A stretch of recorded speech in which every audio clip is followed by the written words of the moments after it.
За нэлээд чухал сонирхолтой зочин ирсэн байгаа. Чин санаа ер нь хэр сайн найз юм бэ? Сүүлийн үед сошиал дээр чил чам шиг адгийн найз байхгүй, чам шиг хогийн амтан байхгүй болох. Одоо ингээ хүүтэнд алхаж явж байхаар Mercedes Benz-д ингээ төвчээд явж байвал илүү гоё штэ гэж ботхоор нэрэл бас мөнгө бас яг нэг нөгөө хариулаач Instagram болон Facebook-оор өөр эмэгтэйчүүдээс янз янзын сэтэн юм ирэх юм уу? ирнэ штэ. Ирдэг тийм. Ер нь ирнэ штэ. Эмэгтэйчүүд гэлтгүй ирнэ шүү дээ. Тэгэл бодцоо. Гадаа төрөх байдлаасаа болоод 10 жилдээ ингээд жоохон бахтай ингээд амар бүлэгдүүлд ингээд хийлгүүлдэг байсан бохоо гадуурхагддаг те ингээд чи Монгол юм уу гэж юм те тиймэрхүү 10 жил бол амар байсан. Тэгэл юу тэр 80-20 зарчмаар 2 сард ингээд өөртөө чөлөөтэй байдаг гэж чинь.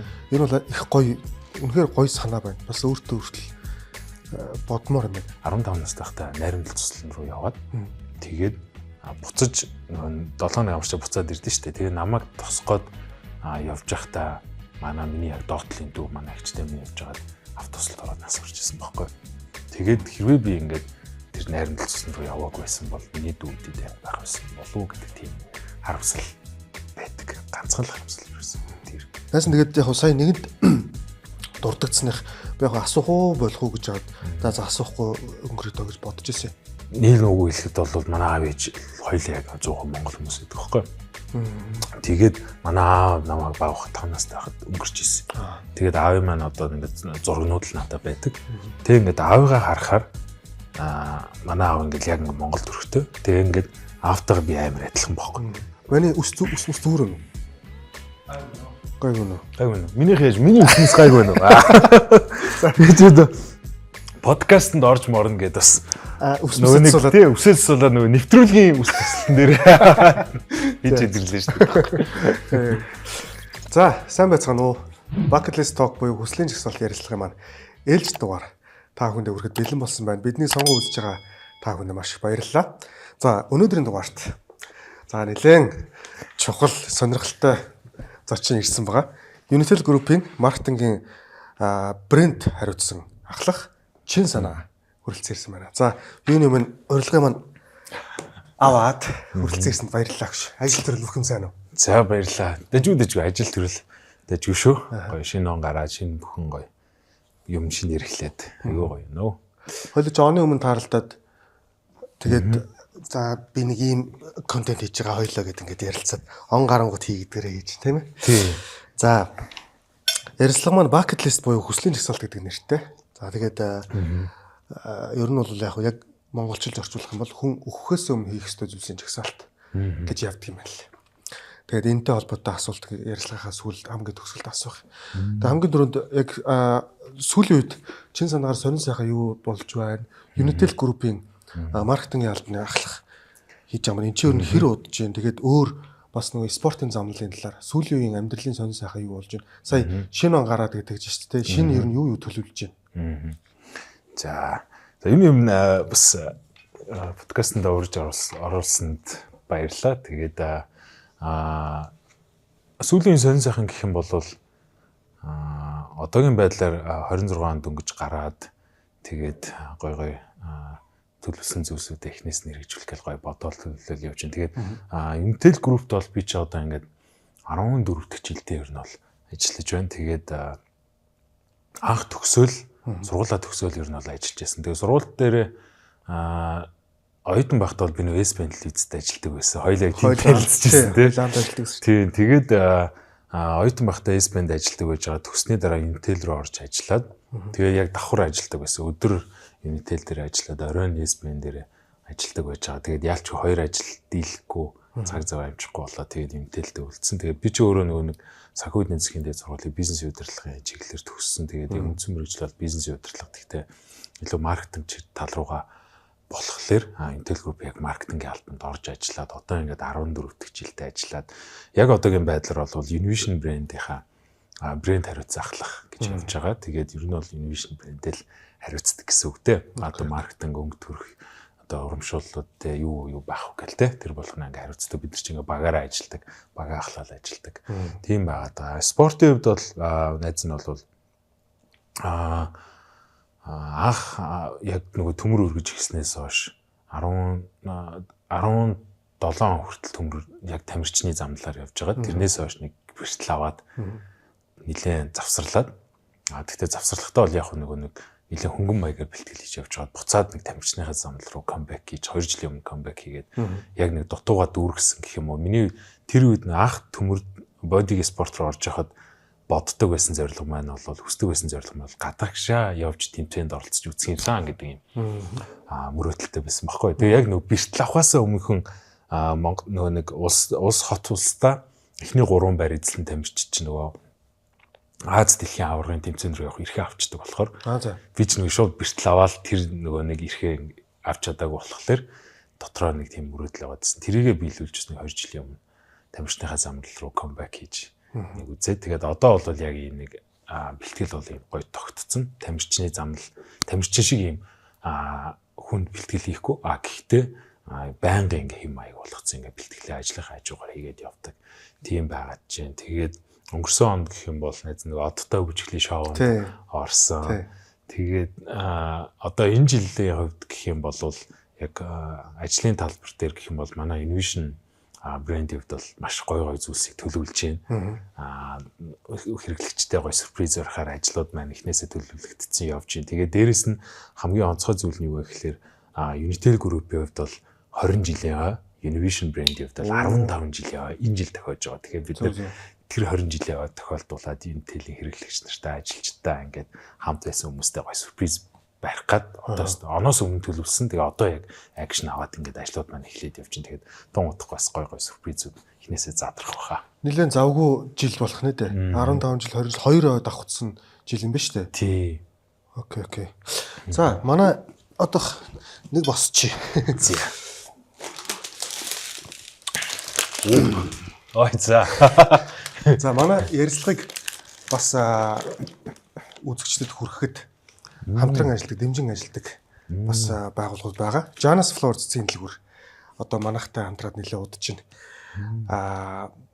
Ер нь эрэгтэй хүндээ цэцэг бэлгэлж болдгоо юм бэ гэж ярилцсан үндсэн дээр бүх зочдод цэцэг одоо бэлгэлж яхаар болсон. Тэгээд энэ хүү цэцгийн баглаг Janus Floor цэцгийн дэлгүүрийн зүгээс шин санаат барьж байгаа. Оо за баярлалаа. Хүнээс цэцэг авч ирсэн үү? Оо баг авч байгаагүй штэ. Ер нь бол авч байгаа. Би хамгийн сүүл юу ээжсэн.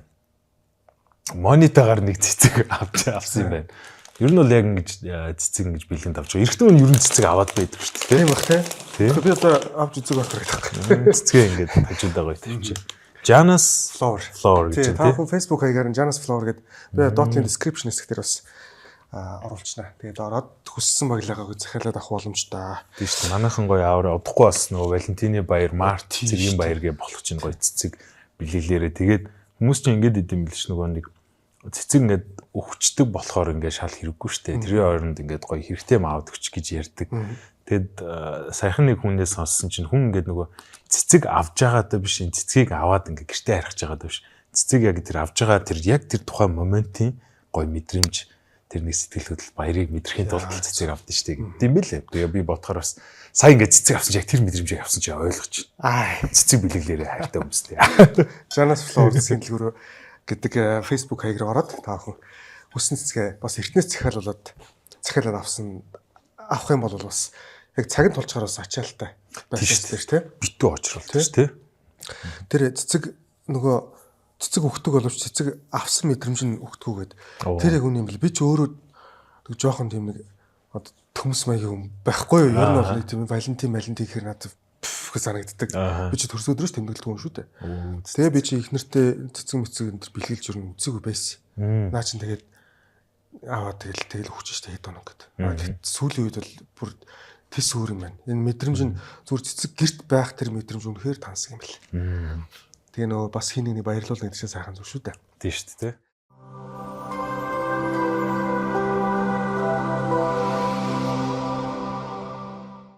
Тэгэлгүй яг. За бидэнтэй хамтран ажиллаж байгаа дараагийн байгууллага энэхүү bucket list буюу хүслийн жагсаалт ярилцлагыг та бүхэнд хүрэхэд Чимээ Publishing дэмжиж ажиллаж байгаа. За Чимээ Publishing-ийн тэр дундаа Вавилоны хамгийн баян хүн гэдэг ном баг. Энэ гадуур олдгоо үлдсэн байлээ. Магадгүй манай контент борлуулалтанд нь эргээр нөлөөлсөн байж болох юм.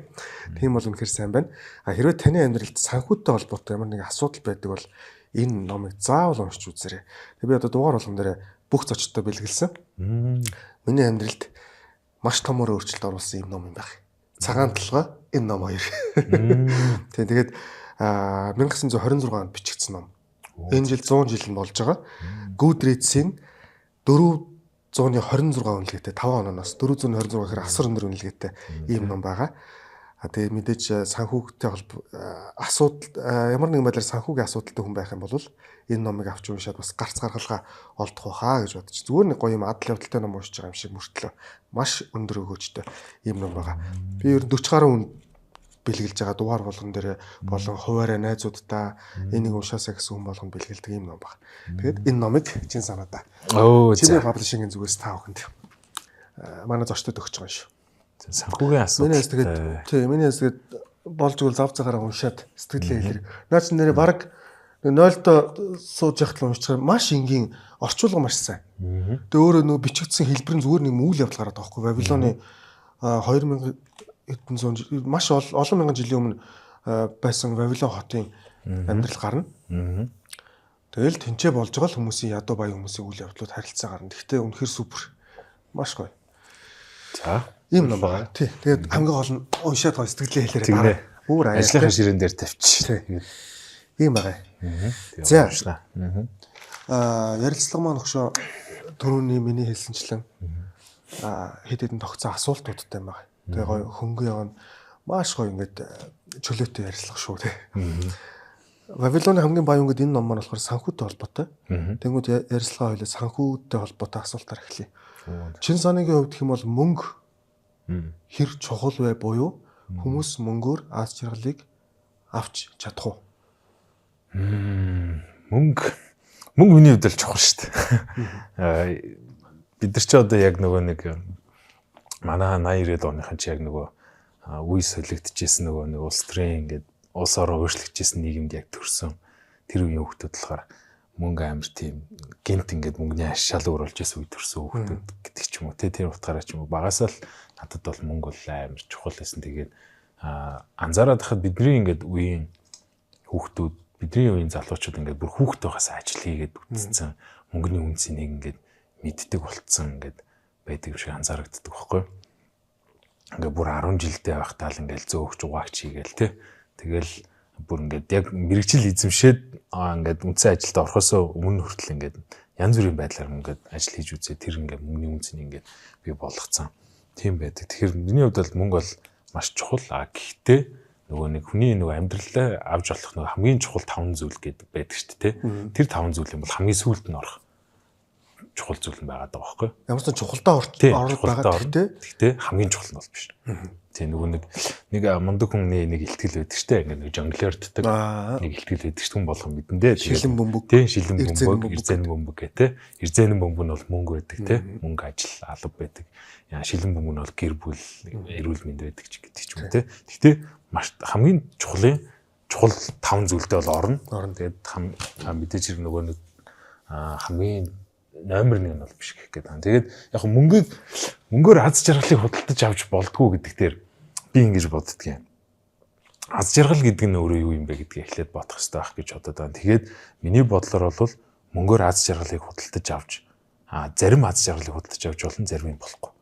Эд юмсаар ингээд материалын аз жаргалыг худалдаж авч болно. Сэтгэлийн аз жаргалыг худалдаж авч болохгүй. Бас би нэг юунаас уншиж ирсэн юм аа. Нэг хүний хэлсэн үгийг уншиж ирсэн. Тэн дээр юу гэхээр чи ингээд мөнгөөр цаг худалдаж авч болно. Гэхдээ цаг хугацааг худалдаж авч болохгүй. Чи мөнгөөр ингээд байшин худалдаж авч болно. Гэхдээ гэр орныг худалдаж авч болохгүй.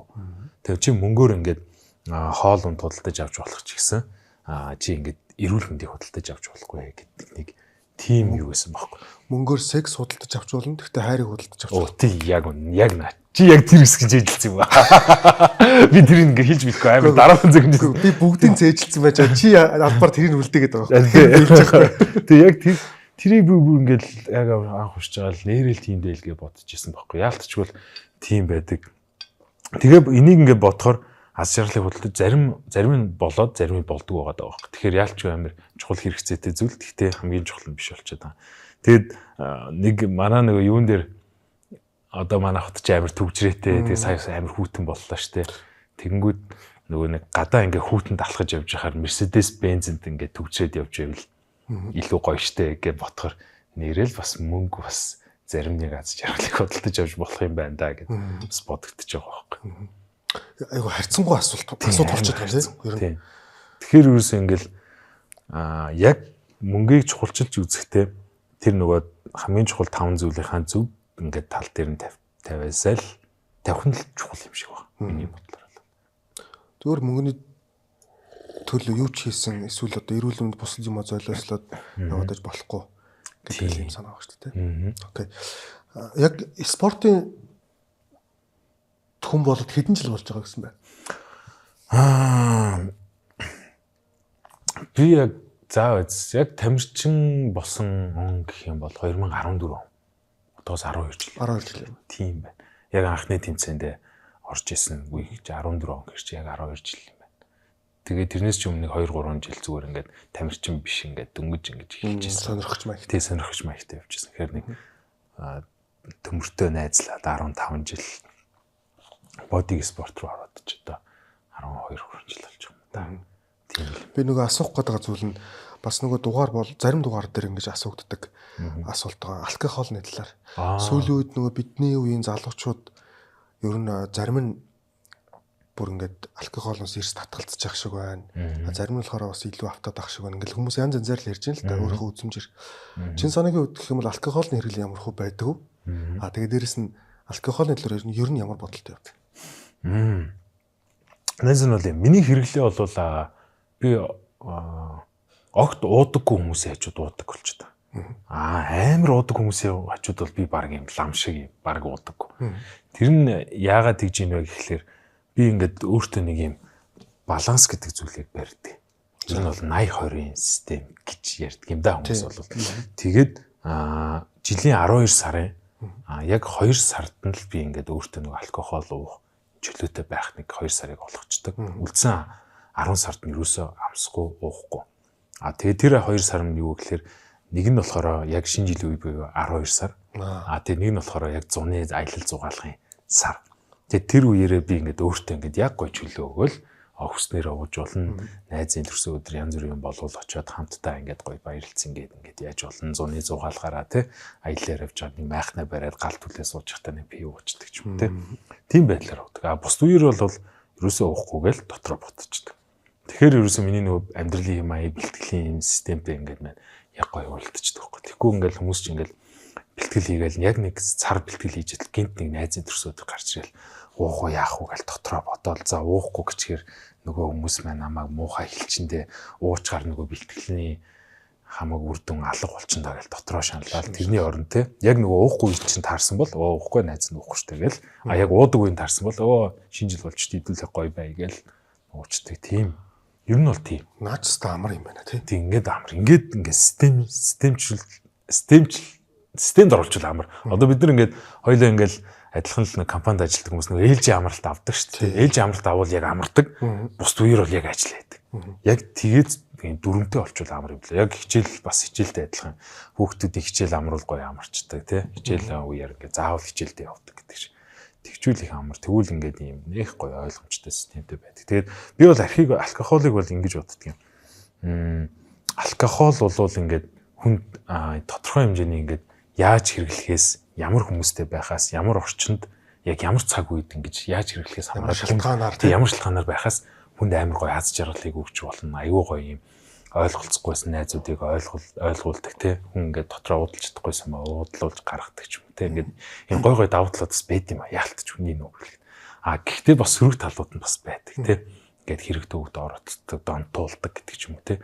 Тэгэхээр тэрнийг ингэж тохируулж тааруулж хэрэглэж чаддаг хүмүүс л амар тийм мундаг санагддаг шин. Би бол тэр тохируулахтаа жоохон маарах. Тийм болохоор би өөртөө хатуу дүрэн тогтоосон байхгүй. Би бол жоохон яг нэг яах юм бол найзуудтайгаа ингээд огт уудгүй үний чинь нэг суултал найзуудтайгаа нэг ингээд зөвшөөрлөх гэсэн үг жоохон хитэрч. Морино морточих гээд байдаг тэгчих гээд байдаг. Тэгээд манай нөгөө Ганбаатар айсгийн найз байдیں۔ Тэр бол амар гоё яадаг байхгүй. Цаа чи ингээд амар гоё тохируулж хэрэгэлдэг. Тэг ингээд амар гоё аз жаргалтай гарууд ингээд яг гоё аз жаргалыг мэдрээл тэгээ ирүүл зүв ингээд тэр чинь цэмгэрээ наан яг нөгөө шартуулдгүй юм аваад хоол молоо уугаад ууж явахдаа зөвхөн устаа уудаг гэдэг ч юм уу тэгээ чанартай уудаг тэгээ амар гоё юм нэг аз жаргалтайгаар ингээд нэг гоё кайферч уудаг гэдэг утгаар яг ингэж гоё уудаг тэггүй ингээд зарим муухай уудаг хүмүүс ч амар хэцүү шттэ ингээд уучаалаа гэсэн тавих гал ингээд юу хамаагүй холж уугаал бие зовоогоол өөрийгөө зовоогоол маргааш нь ингээл гэр бүл хийж зовоогоол ажил албаа алдаат ч юм тийм хүмүүс л тэр хүмүүс бол муухай л гэж би боддог. Юу тэр 80 20 зарчмаар 2 сард нь ингээд өөртөө чөлөөтэй байдаг гэж чинь. Энэ бол их гоё үнэхээр гоё санаа байна. Бас өөртөө хүртэл бодмоор юм байна.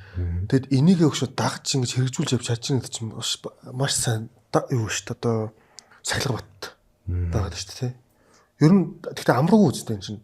Тийм, ер нь бол хэцүү ш. Тэгээд байнга шалтгаан гарна ш. Байнга шалтгаан яалтчгүй те. Ингээл нэг найзын төрсөн өдөр болно, нэг ингээл цугларт бол, нэг ажлын газрын нэг юм болно гээл. Ерөөсөө ингээл алхам тутам тэгэл манай монголч маш олон баяруудтай те. Тэр болгонд ингээд. Тэгээд анх бол нэлээд хэцүү байсан. Хүмүүс их уруу татна, хүмүүс намайг ойлгохгүй те. Чи гээл те. Тэгтээс одоо бол ингээд хүрээл найз нөхөд ингээл оргин тойрных бүгд мэддэг ойлгодог болсон. Тэр юм ч ингэ дэмждэг болсон болохоор ингээд асуудал үүсгэж болцсон. Тэгэхээр энийг энэ системийг хэрвээ ингээд яг өөртөө хэрэгжүүлэх гэж байгаа бол эхний 1 2 3 жил ингээд өстөө өөртөө өмнөж байгаа л яг баримтлал гой үрдүнтэй бэл. Наачтай маш чухал юм байна. Ер нь.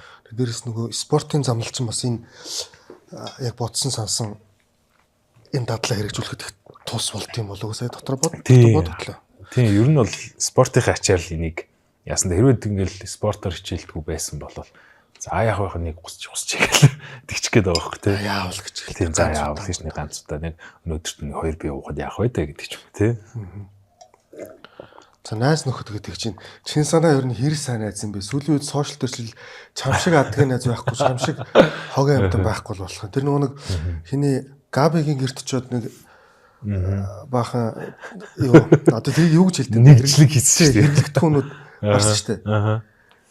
Тэгээд тэрийгээ сошиал дээр тавьсан чил одоо чам шиг адгийн амтан байхгүй л болж байгаа шүү. Манай хажуунаас нь ингээл комментуудыг хараалаа юм л да.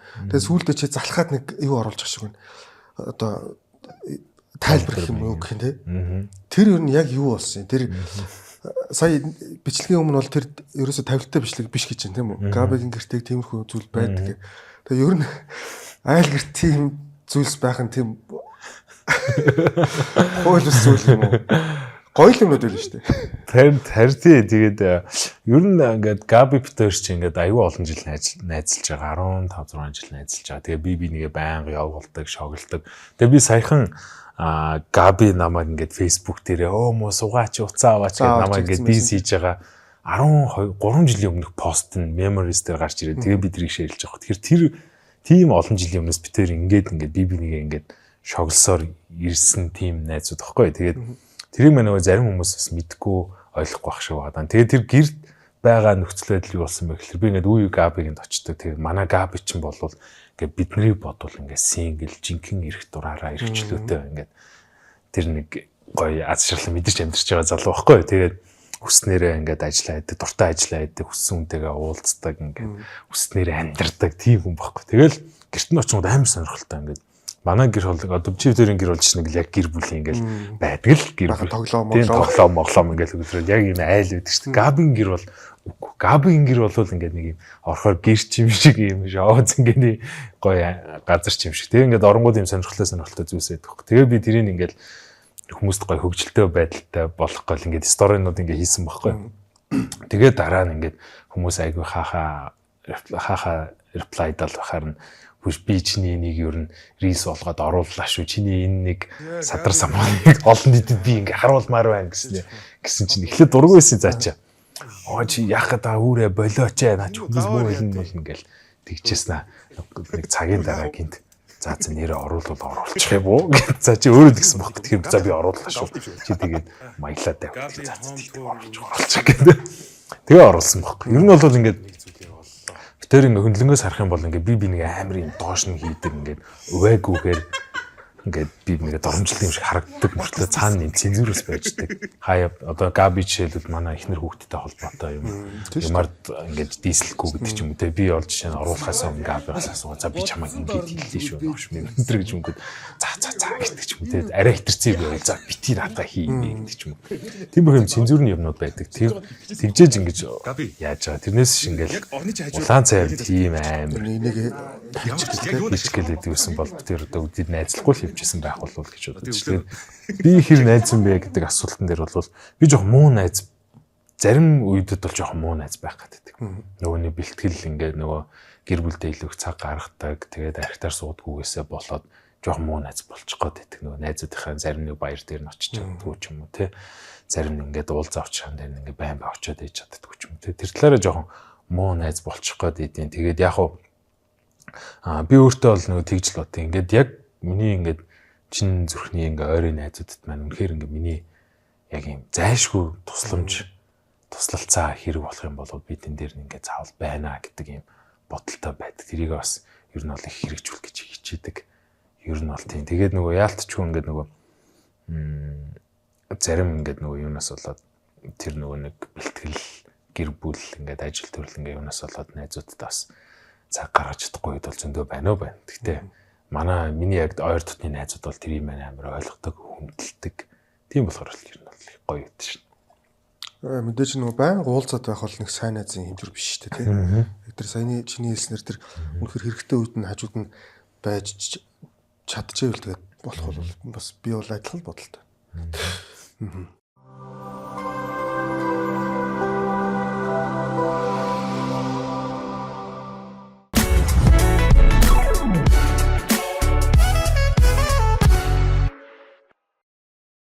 Чин санаагийн хувьд юм бол тодорхой хэмжээр ингээд яг хүмүүсийн одоо хараанд гэх юм уу байдаг хүнштэй бас кино энэ төр тоглож исэн.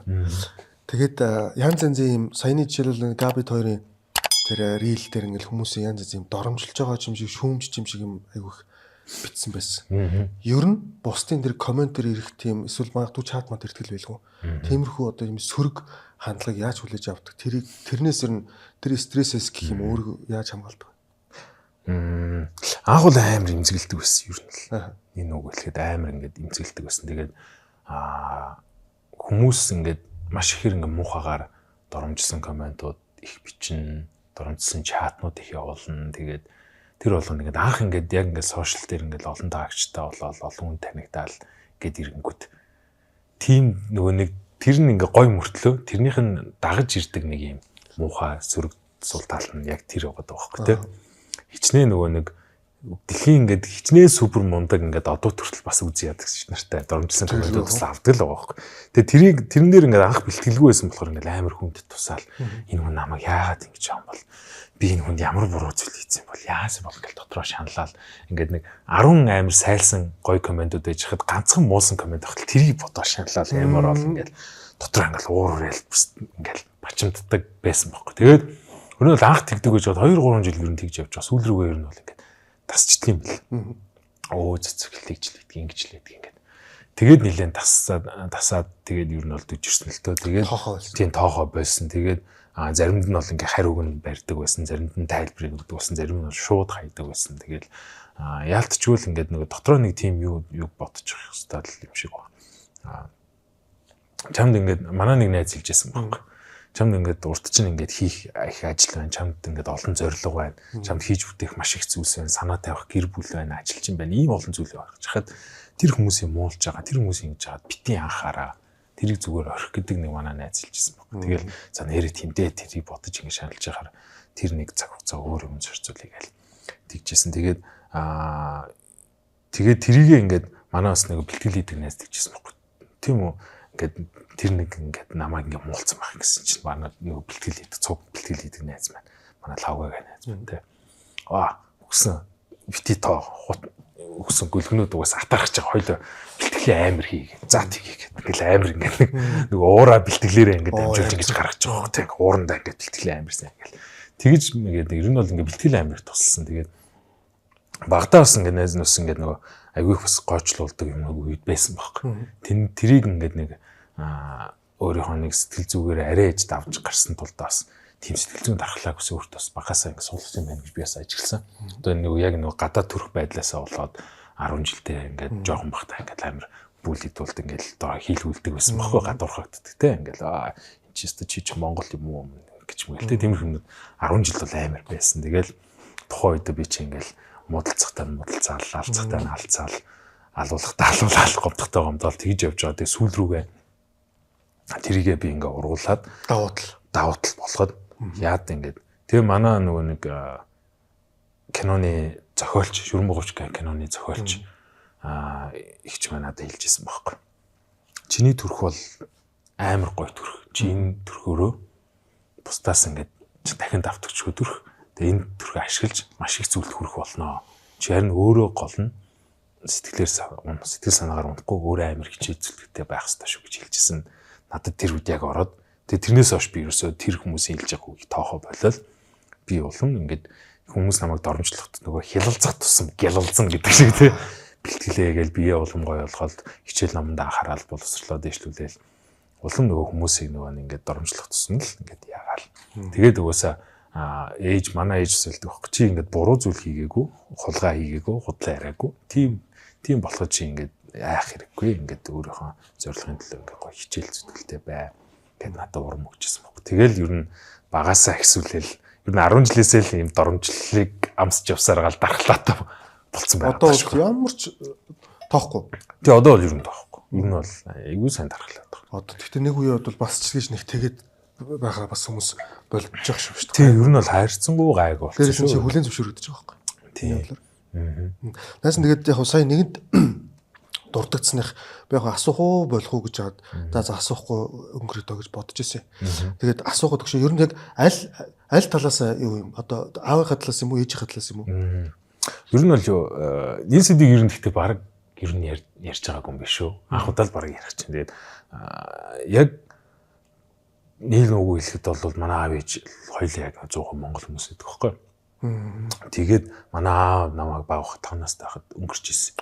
Тэгээд аавын маань одоо ингээд зургнууд л надад байдаг. Тэгээд ингээд аавыгаа харахаар манай аав ингээд яг ингээд монгол төрхтэй. Тэгээд ингээд аавтайгаа би амар адилхан байхгүй. Тэгээд аавынхаа яг ингээд деталийг амарсан авсан хөмсөг нүүд ингээд хамар ам гэх.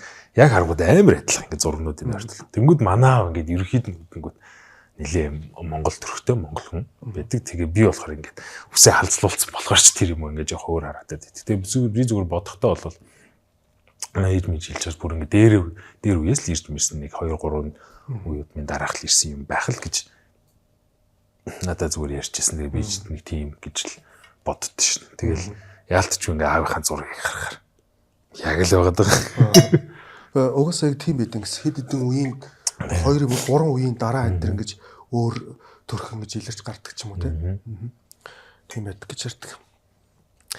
За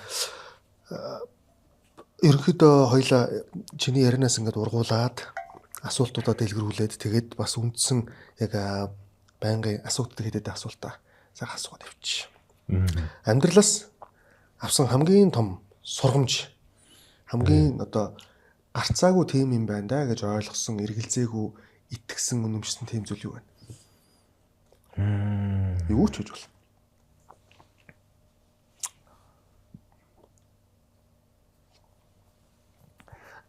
За, юу юм бэ? Хамгийн том юу байсан бол хүүхдтэй болсон мөчл юм байна ер нь бол. Яг анх ингээл хүүхдтэй болоод ингээд хүүхдтэй болсон хүмүүс л сайн тэрийг ойлгох байх л та. Тэгээд хүүхдтэй болсноор юуг ойлгосон бэ гэхээр ерөөсөө ингээд амьдралын утга учир зорилго тэг хамгийн гайхамшигтай зүйл бол энэ л байсан юм байна гэдгийг яг мэдэрч ойлгох юм лээ. Тэгэл тэрнээс өмнөх цаг хугацаа бол ерөөсөө ингээд нэг тийм утга учиртай аз жаргалтай тийм гайхамшигтай биш. Тэр цагаас хойш л амьдрал илүү бүр гайхамшигтай болдог юм байл л дээ. Тэрийг амар сайн ойлгосон. Ер нь бол тийм болохоор ингээд надад нэг бас манай нэг найз хэлжсэн хүн ингээд хүүхдтэй болохоор ингээд дахин дүрт юм аа. Дахин нэг өөр хүн ингээд болт юм аа гэсэн. Яг л тэгсэн ер нь бол яг амьдрал илүү утга учиртай хийж байгаа үйлдэл бүхэн хөдөлмөрлж байгаа бүх юм зоригтой нэг юм утга учиртай болж эхэлж байгаа хэрэг. Тэрнээс өмнө бол ингээд яах гэж ингэж ажил хийгээд байгаа юм бол яах шиг зовоод байгаа юм бол бодлоо юуны төлөө ингэдэм юм бол тийм бодлууд бол хүүхдээ гэр бүлтэй болсны дараа бол юу тэр чинь ингээ яг утга чинь ингээ бий болж байгаа хөөх. Тэгээд ингээл өмнө нь бол ингээл тийм биш байсан бол хүүхдээ болсны гэр бүлтэй болсны дараа бол ингээ те ингээд өнгөрүүлж байгаа цаг минут ингээ хийж байгаа бүх зүйл ингээ утга учиртай ингээ хариуцлагатай болж байгаа хөөх те тэр хүмүүсийн төлөө ингээ хөдөлмөрлж байгаа тэр хүмүүсийн төлөө би эрүүл байх хэрэгтэй гэдэг ч юм те тэр хүмүүс цагаа гаргахын тулд би одоо амар цагаа гяс хийнээд ажиллаа ингээ хурдан амжуулах хэрэгтэй гэдэг ч юм ингээд юм болгоо ингээд утга учиртай болчихдаг юм л дээ. Өмнө бол ингээл залхуурч хөвтөж за явах маргааш гэдэг ч юм. За явах гэдэг байсан бол тийм ш болчихж байгаа хөөх. Дүүгийн хязгаар гарах гэж байна. Ярьсан юм төлөвлөсөн юм бодсон юм байгаа. Тэгэл гол шийдвэр гаргах хүн чинь ээж штэ тий. Бид нар бол хизээд бэлэн байгаа юм штэ. Тэгээ гол нь бидний хувьд л асуудал. Тий бидний хувьд л ямар ч асуудалгүй тий. Хизээд бэлэн тий. Бэлэн. Тий тэгэхээр ерөөсөө хамгийн чухал зүйл чинь ээж нар юм чинь тий. Ээж нар эрүүл байх, ээж нар сэтгэл санаа болон бие махбод зэрэг бэлэн байх нь л хамгийн чухал болохоор тэр хүнийг л ингээ хүлээгээл тэр хүнийг бэлэн болохын л төвчээртэй хүлээгээл дэм болол ингээл ард нь яг ингээл бэлэн байдаг. Тэ ингээ тэ шууд нөгөө нэг цэргүүдийг дэгдэг штэ. Эх орон дуудахад би хизээд билээ гэдэг шиг тэ. Эхнэр дуудахад би билээ гэдэг шиг. Тийм л байгаа да. Тэгээд ер нь бол битэрийн оронд бас ярьсан байгаа. Тийм төгссөн юмнууд бол байгаа ба. Тэгээд ялч нөгөө нэг манай өвчин одоо 6 хүрж байгаа бас жоохон ганцаараа холдчихж байгаа. Тэгэхээр жоохон ойрхон гаргадаг байж тэ гэж жоохон харамстай. Тэрэндээ. Тэр дарга нар л бүгдийг мэднэ тэ. Тийм дарга нар л ийм бүгд санаа. Happy wife, happy life гэдэг. Тэр чинь яг үнэ тий. Тэр бол яг юусэн амьдралын ялангуяа гэр бүлийн яг анхны томьёо хуйлаа бод тий. Эхнэр ууртай байхад даян дэлхийн хам болон хин хамаатай юм бай гэж байна шүү дээ. Яг тэр өстой. Тэгээд энэ юу сошиал дээр их хөөрхөн бичлэг тэгэл юм рил юмнууд гэр бүлийн хадлаар их тавих юм тий. Ер нь гэр бүлийн харилцаагаа ингэж авч явах нэг өөр ингэсэн нэг юм одоо юу гэдэг арга барил яг юу байна амар гоо нээлттэй ингэж ярилцдаг. Тэгээд мэдээж эхнэрийнхээ бичлэгийг тавихын тулд эхнэртэй үзүүлсэн л дарга гарын үсэг зурсан л байж тараа шүү дээ. Батлаа шүү дээ. Ер нь энэ харилцаагаа ер нь яаж ингэж гоё авч явж байна. Мэдээж яг ингээд яг хоёр хосын хувьд бол мэдээж янз янзын асуудал маргах юм байдаг нь тодорхой. Гэхдээ нэг амьдралаа нэг гоё авч яваад байгаа залууч байдаг шүү дээ. Тэрний төлөөлөл энэ хувьд яг юун дээр илүү анхаарч байна.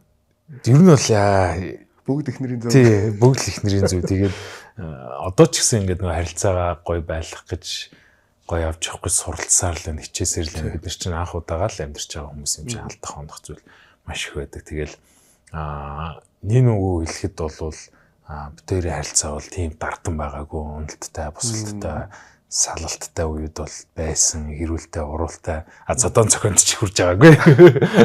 Манай ихнэр битэр чи юм хэрүү юм хүмүүс шиг бүтлээ өстой хаач тийм байхгүй. Тэгэд ер нь бол ингээд тэр их ингээд олон зүйлийг туусны дараа миний нэг ойлгосон зүйл бол бүх юм яг эрэгтэй хүнээс л эхэлт юм байна гэдгийг ойлгосон. Ер нь бол санаачлаг болзоон дээр ч тэр тий болзоон дээр сюрприз барих дээр тэгэл бүх зүйл тэр санаа эр хүнээс эхэлдэг. Санаачлага эр хүнээс эхэлж явах хэвээр.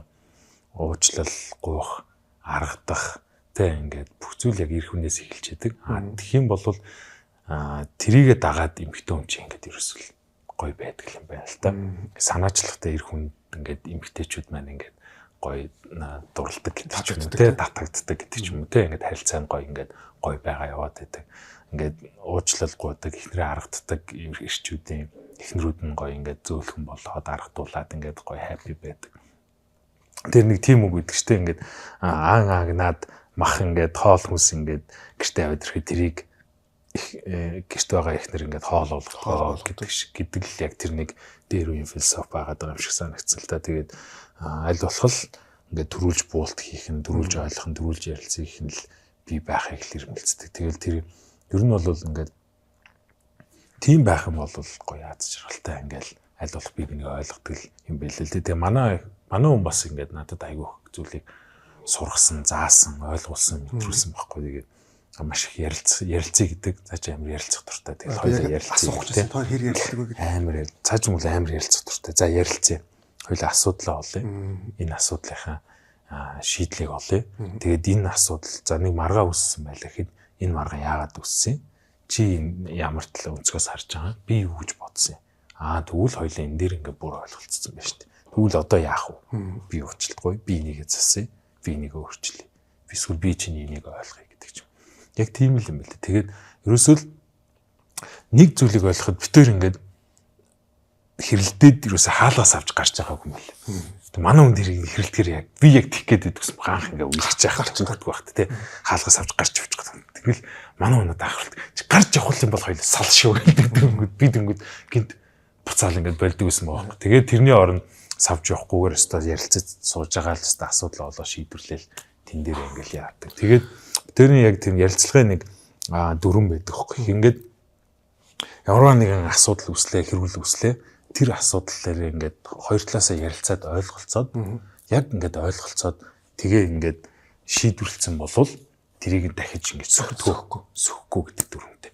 Тэгэхгүй болвол ингээд тэр асуудлаа ингээд шийдээгүйгээсээ болоод ингээд зүгээр ингээд хэрүүл болгоод өнгөрцнөөсөө болоод дараа нь дахиад нэг хэрүүл болонгоо тэр өмнөх асуудал нь сөхөгдөж гарч шинэ асуудалт нэмэгдээд ингэж явсараад нэг өдөр ингээд тесэрдэг. Тэгээд манай хүн яг тэрийг л надад амар сайн сургасан. Тэгээд тэрийг би амар сайн хэрэгжүүлдэг. Тэгээд нөгөө өнгөрсөн асуудал ингээд сөхөхгүй болооч гэсэн амар юм шүү. Зөвхөн одоо байгаа асуудал л шийдэл явна. Тэгээд ингээд хичнээн ингээд завгүй байсан ч хичнээн ингээд шүн мөн болцсон байсан ч хамаагүй яг нэг хэрүүл үүсэх асуудал гарсан бол яг тэр дор нь ингэж шийдвэрлж яж манай хүний санаа намардаг. Тэгээд цаашаа ингээд үргэлжлүүлэхгүй бол ингээд дотроо ингээд хадгалж явж болохгүй, буглаж болохгүй. Одоо ингээд нэг иймхэн байсан асуудалтай, иймхэн байсан хэрүүл ингээд шийдэгдээг ингээд буглаж явснаасаа болоод ийм том болдог гэж байгаа юм. Тэгэхээр тэр томорсон нь амар том аюултай учраас тэгж том болохын тулд асуудал болгоныг ингээд яваарай гэж л яадаг. Тэгээд би ингээд ихнэрээ ингээл уурлуулах юм бол харахтаа л хэдий миний буруу байсан ч гэсэн би ингээл буулт хийгээл ингээд яасан ч гэсэн тухайн үедээ ингээд манай ихнэр ингээд тайвширсан мөртлөө дараа нь өөрийнх нь буруу гэдгийг ойлгоод надаас зөрүүлж ингэж уучлахгүй гэдэг ч юм уу тийм л юм лээ. Тэгэхээр ирчүүд л ихнэр төрүүлж хэлдэг юм байлаа шүү гэдгийг л ойлгосон доо. Санал нэг байна. Энэ ярилцах гэдэг бол маш олон гэр бүлийн өөр нь авчулдах аврах нэг юм арга зам байна гэдгийг бас ер нь ойлгоод байгаа шүү. Тэгээ эхнэрүүд маань тэгээд тайван байхад тэгэл амьдрал тайван төө. Тийм эхнэр тайван байхад тэгэл ёо тэгэл бүхэн асуудал эхнэр аз жаргалтай тэгэл манай нэг ажлын залуу тэгж ижлээ. Машина аваад эхнэрээр загнуулаад машина аваад явж явах чинь амьдралын хамгийн том аз жаргалч тэгээд загнуулах жоо өглүүлээд гэж. Тий. Санаа юуны хувьд тодорхой хэмжээгээр олон хүний хараанд байдаг хүний хувьд тэгээд ингээд би хаага одоо ингээд сайхан цогцлоочихсон хүний хувьд өрмөц сарай төрхтэй хүний хувьд төгшөө яг нэг нүгөө харлаач Instagram болон Facebook-оор өөр эмэгтэйчүүдээс янз янзын сэтэн юм ирэх юм уу? Ирнэ шүү дээ. Ирдэг тийм. Ер нь ирнэ шүү дээ. Эмэгтэйчүүд гэлтгүй ирнэ шүү дээ. Тэгэл бодцоо. Гэхдээ ер нь сүүлийн жоох яг гэр бүлтэй болсноос хойш бол харцсангуу нэлээд багассан. Өмнө нь бол нэлээд байдаг байсан. Тэгээд гэр бүлтэй болсноос хойш юм багассан шүү. Ирчүүд гэлтгүй ирнэ. Эмэгтэйчүүд гэлтгүй тийм. Тэгээ эмэгтэйчүүд гэлтгүй ирнэ. Тэгээ тиймэрхүү одоо тиймэрхүү асуудлыг ер нь гэр бүлэрээ шууд ярилцал энэ ингэж нэг гэж шийдчих үү? Ер нь үгүй шийдэж явахдаа ингэж нээлттэй байдгүй гэх юм уу? Тийм, ер нь бол сүүлийн үед бол битээр нэг хүүхд тоосноос хойш бүр нээлттэй болсон. Ингээл яалтчгүй битээр яг бивнийх ингээд утасны пассворд ингээд мэдтгүү л тэ ингээд утсыг онгочоод байдгүй. Тэгтээ ингээд цуг байж цуг кино үзэж явахдаа ингээд хамтдаа ингээд утсаа ингээд оролдоод бивний харах ч юм тийм юм бод байгаа ш тэгж яхад ингээд орж мараад ирэнгүүт ингээд харж мараал өө гэсэн байна тэгсэн байна гэл. Тэгээд би ч нөгөө нэг харцсангаас нөгөө гарч орж тийшээ явдггүй нөгөө маршрут харьцангуй тодорхой ажил гэр фитнес гэл тодорхой байдаг болохоор бас манай ихнэр ч бас хардталт гэдэг ч юм уу тийм бас харьцангуй гайгүй байдаг. Тэгээд заримдаа ингээл юу байдаг гэж байгаа шүү дээ. Ингээд би ингээд нөгөө бараг шоудахгүй шүү дээ. Тэгээд хаяа нэг шоудангууд нөгөө жилдээ нэг 2 шоуддгийг нэгэн дээр нэг баар нь ингээл найзуудтайгаа хаяа ингээл габитай нэг өдөр гарч исэн чинь манай эхнэр л ингээд миний бичлэг ирж ийн гинэ баар нь ингээд бүжиглж байгаа бичлэг явуулсан гэж байгаа байхгүй. Танаа нөхөр энд ингээд уугаад шоуд бүжиглээ байж ирсэн чинь манай эхнэр зөрүүлээд хариуч наад хүнээ нэг 50 шоуд дуулгаач би бүр баг хөөж гаргасан наад чинь тэгээд гоё тэгж байгаа байхгүй. Тэгээд харьцангуй гайгүй тэгэл манай өнч бас юм төвчээртэй тэгээд ойлгодог болохоор ер нь гайгүй тийм гайгүй шүү дээ. Тэгээд би заримдаа харуулт хөөш энэ хараа эрэхтэй үнэс над руу ингэж ирж чинь гэсэн ч маа гэл заримдаа ингэ цуг уншиж бишэлж юм. Тиймэрхүү юмнууд байдаг. Тэгээд харьцангуй тэр тал дээр битээр гайгүй ирүүл гэж бодоод байд чи. Би тодорхой бүхэн тодорхой тэгээд гэхдээ ингээ би миний хувцсыг учир ингээ шалгаж малгаал. Ингээд нууцаар үзээд байхгүй. Гэхдээ ингээд яг шаардлагатай бол ингээд үзүүлэхэд биелэн. Тэгэхээр ингээд би биний хайчууд ингээд санаа зовлтго ингээд байж идэг гэдэг ч юм. Тэгжээж гоё ингээд хувийн орон зайг нь хүндэлсэн. Гэхдээ бас би биндээ мойр. Нээлттэй. Бас тодорхой тийм. Их амралдаа ер нь. Чин санаагийн хувьд дугаар болгон дээр асуудаг нэг асуулт одоо явах гэж байна. За. Юу юм бэ? Өнгөрсөн амьдралд өгш харамсдаг зүйл байдаг уу?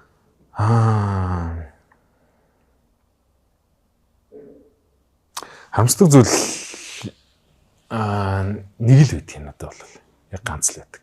Тэгээд яагаад ганцхан байдаг вэ гэхээр тэрийг ярихаас өмнө нөгөө нэг хүн гэл амьдралын турш маш олон ингээл алдаанууд хийж исэн, цаг хугацааг ухраачих юмсан гэж боддог юмнууд байдаг шүү дээ. Тэр үед хийгдсэн бол энэ үед ингэсэн бол гэл. Тэрийг ингээ бодоод харамсаад хэрэггүй л гэж би бодоод байт. Нэгэнт одоо болох юм болдгоороо болцсон.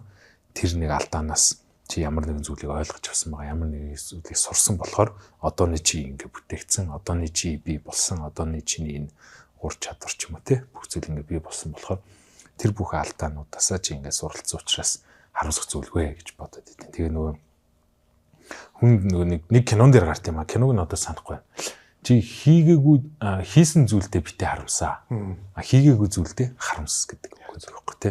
Тэгэхээр нөгөө өнгөрсөнд болсон зүйлстэй харамсаад байхгүйгээр харин ирээдүйд нөгөө нэг хийн гэсэн зорилгоо хийж чадахгүй байгаадаа харамсах нь илүү зөв гэдэг ч юм те. Тэгээ миний тэр нэг харамсдаг ганц зүйл бол би нөгөө нэг юу яасан. 15 настай байхдаа найрамдал цуслан руу яваад тэгээд буцаж нөгөө 7 амарчаа буцаад ирдэ штэ. Тэгээ намайг тосгоод явж байхдаа миний яг доотлын дүү манай хчтэй минь явж байгаад автобусд ороод нас орж исэн байхгүй. Тэгээд хэрвээ би ингээд тэр найрамдал цуслан руу яваагүй байсан бол миний дүүдид амт байх байсан болов гэдэг тийм харамсал байдаг. Ганцхан л харамсал ерөөсөн. Тэр бусдаар бол өөр харамсах. Яг харамсмаар санагддаг ч гэсэн харамсахгүй гэж дотроо ингэж бодож явдаг. Харамсахгүй л гэж дүгнэдэг юм. Тэр бол ялч нөгөө нэг том зүйл байсан болохоор тэгж боддог доо. Тэгээд тэр тухайд 15 настай ер нь бол юугаа ч мэдвэхтэй те ер нь хүн эзэж тийм болно гэж бодохгүй шүү дээ.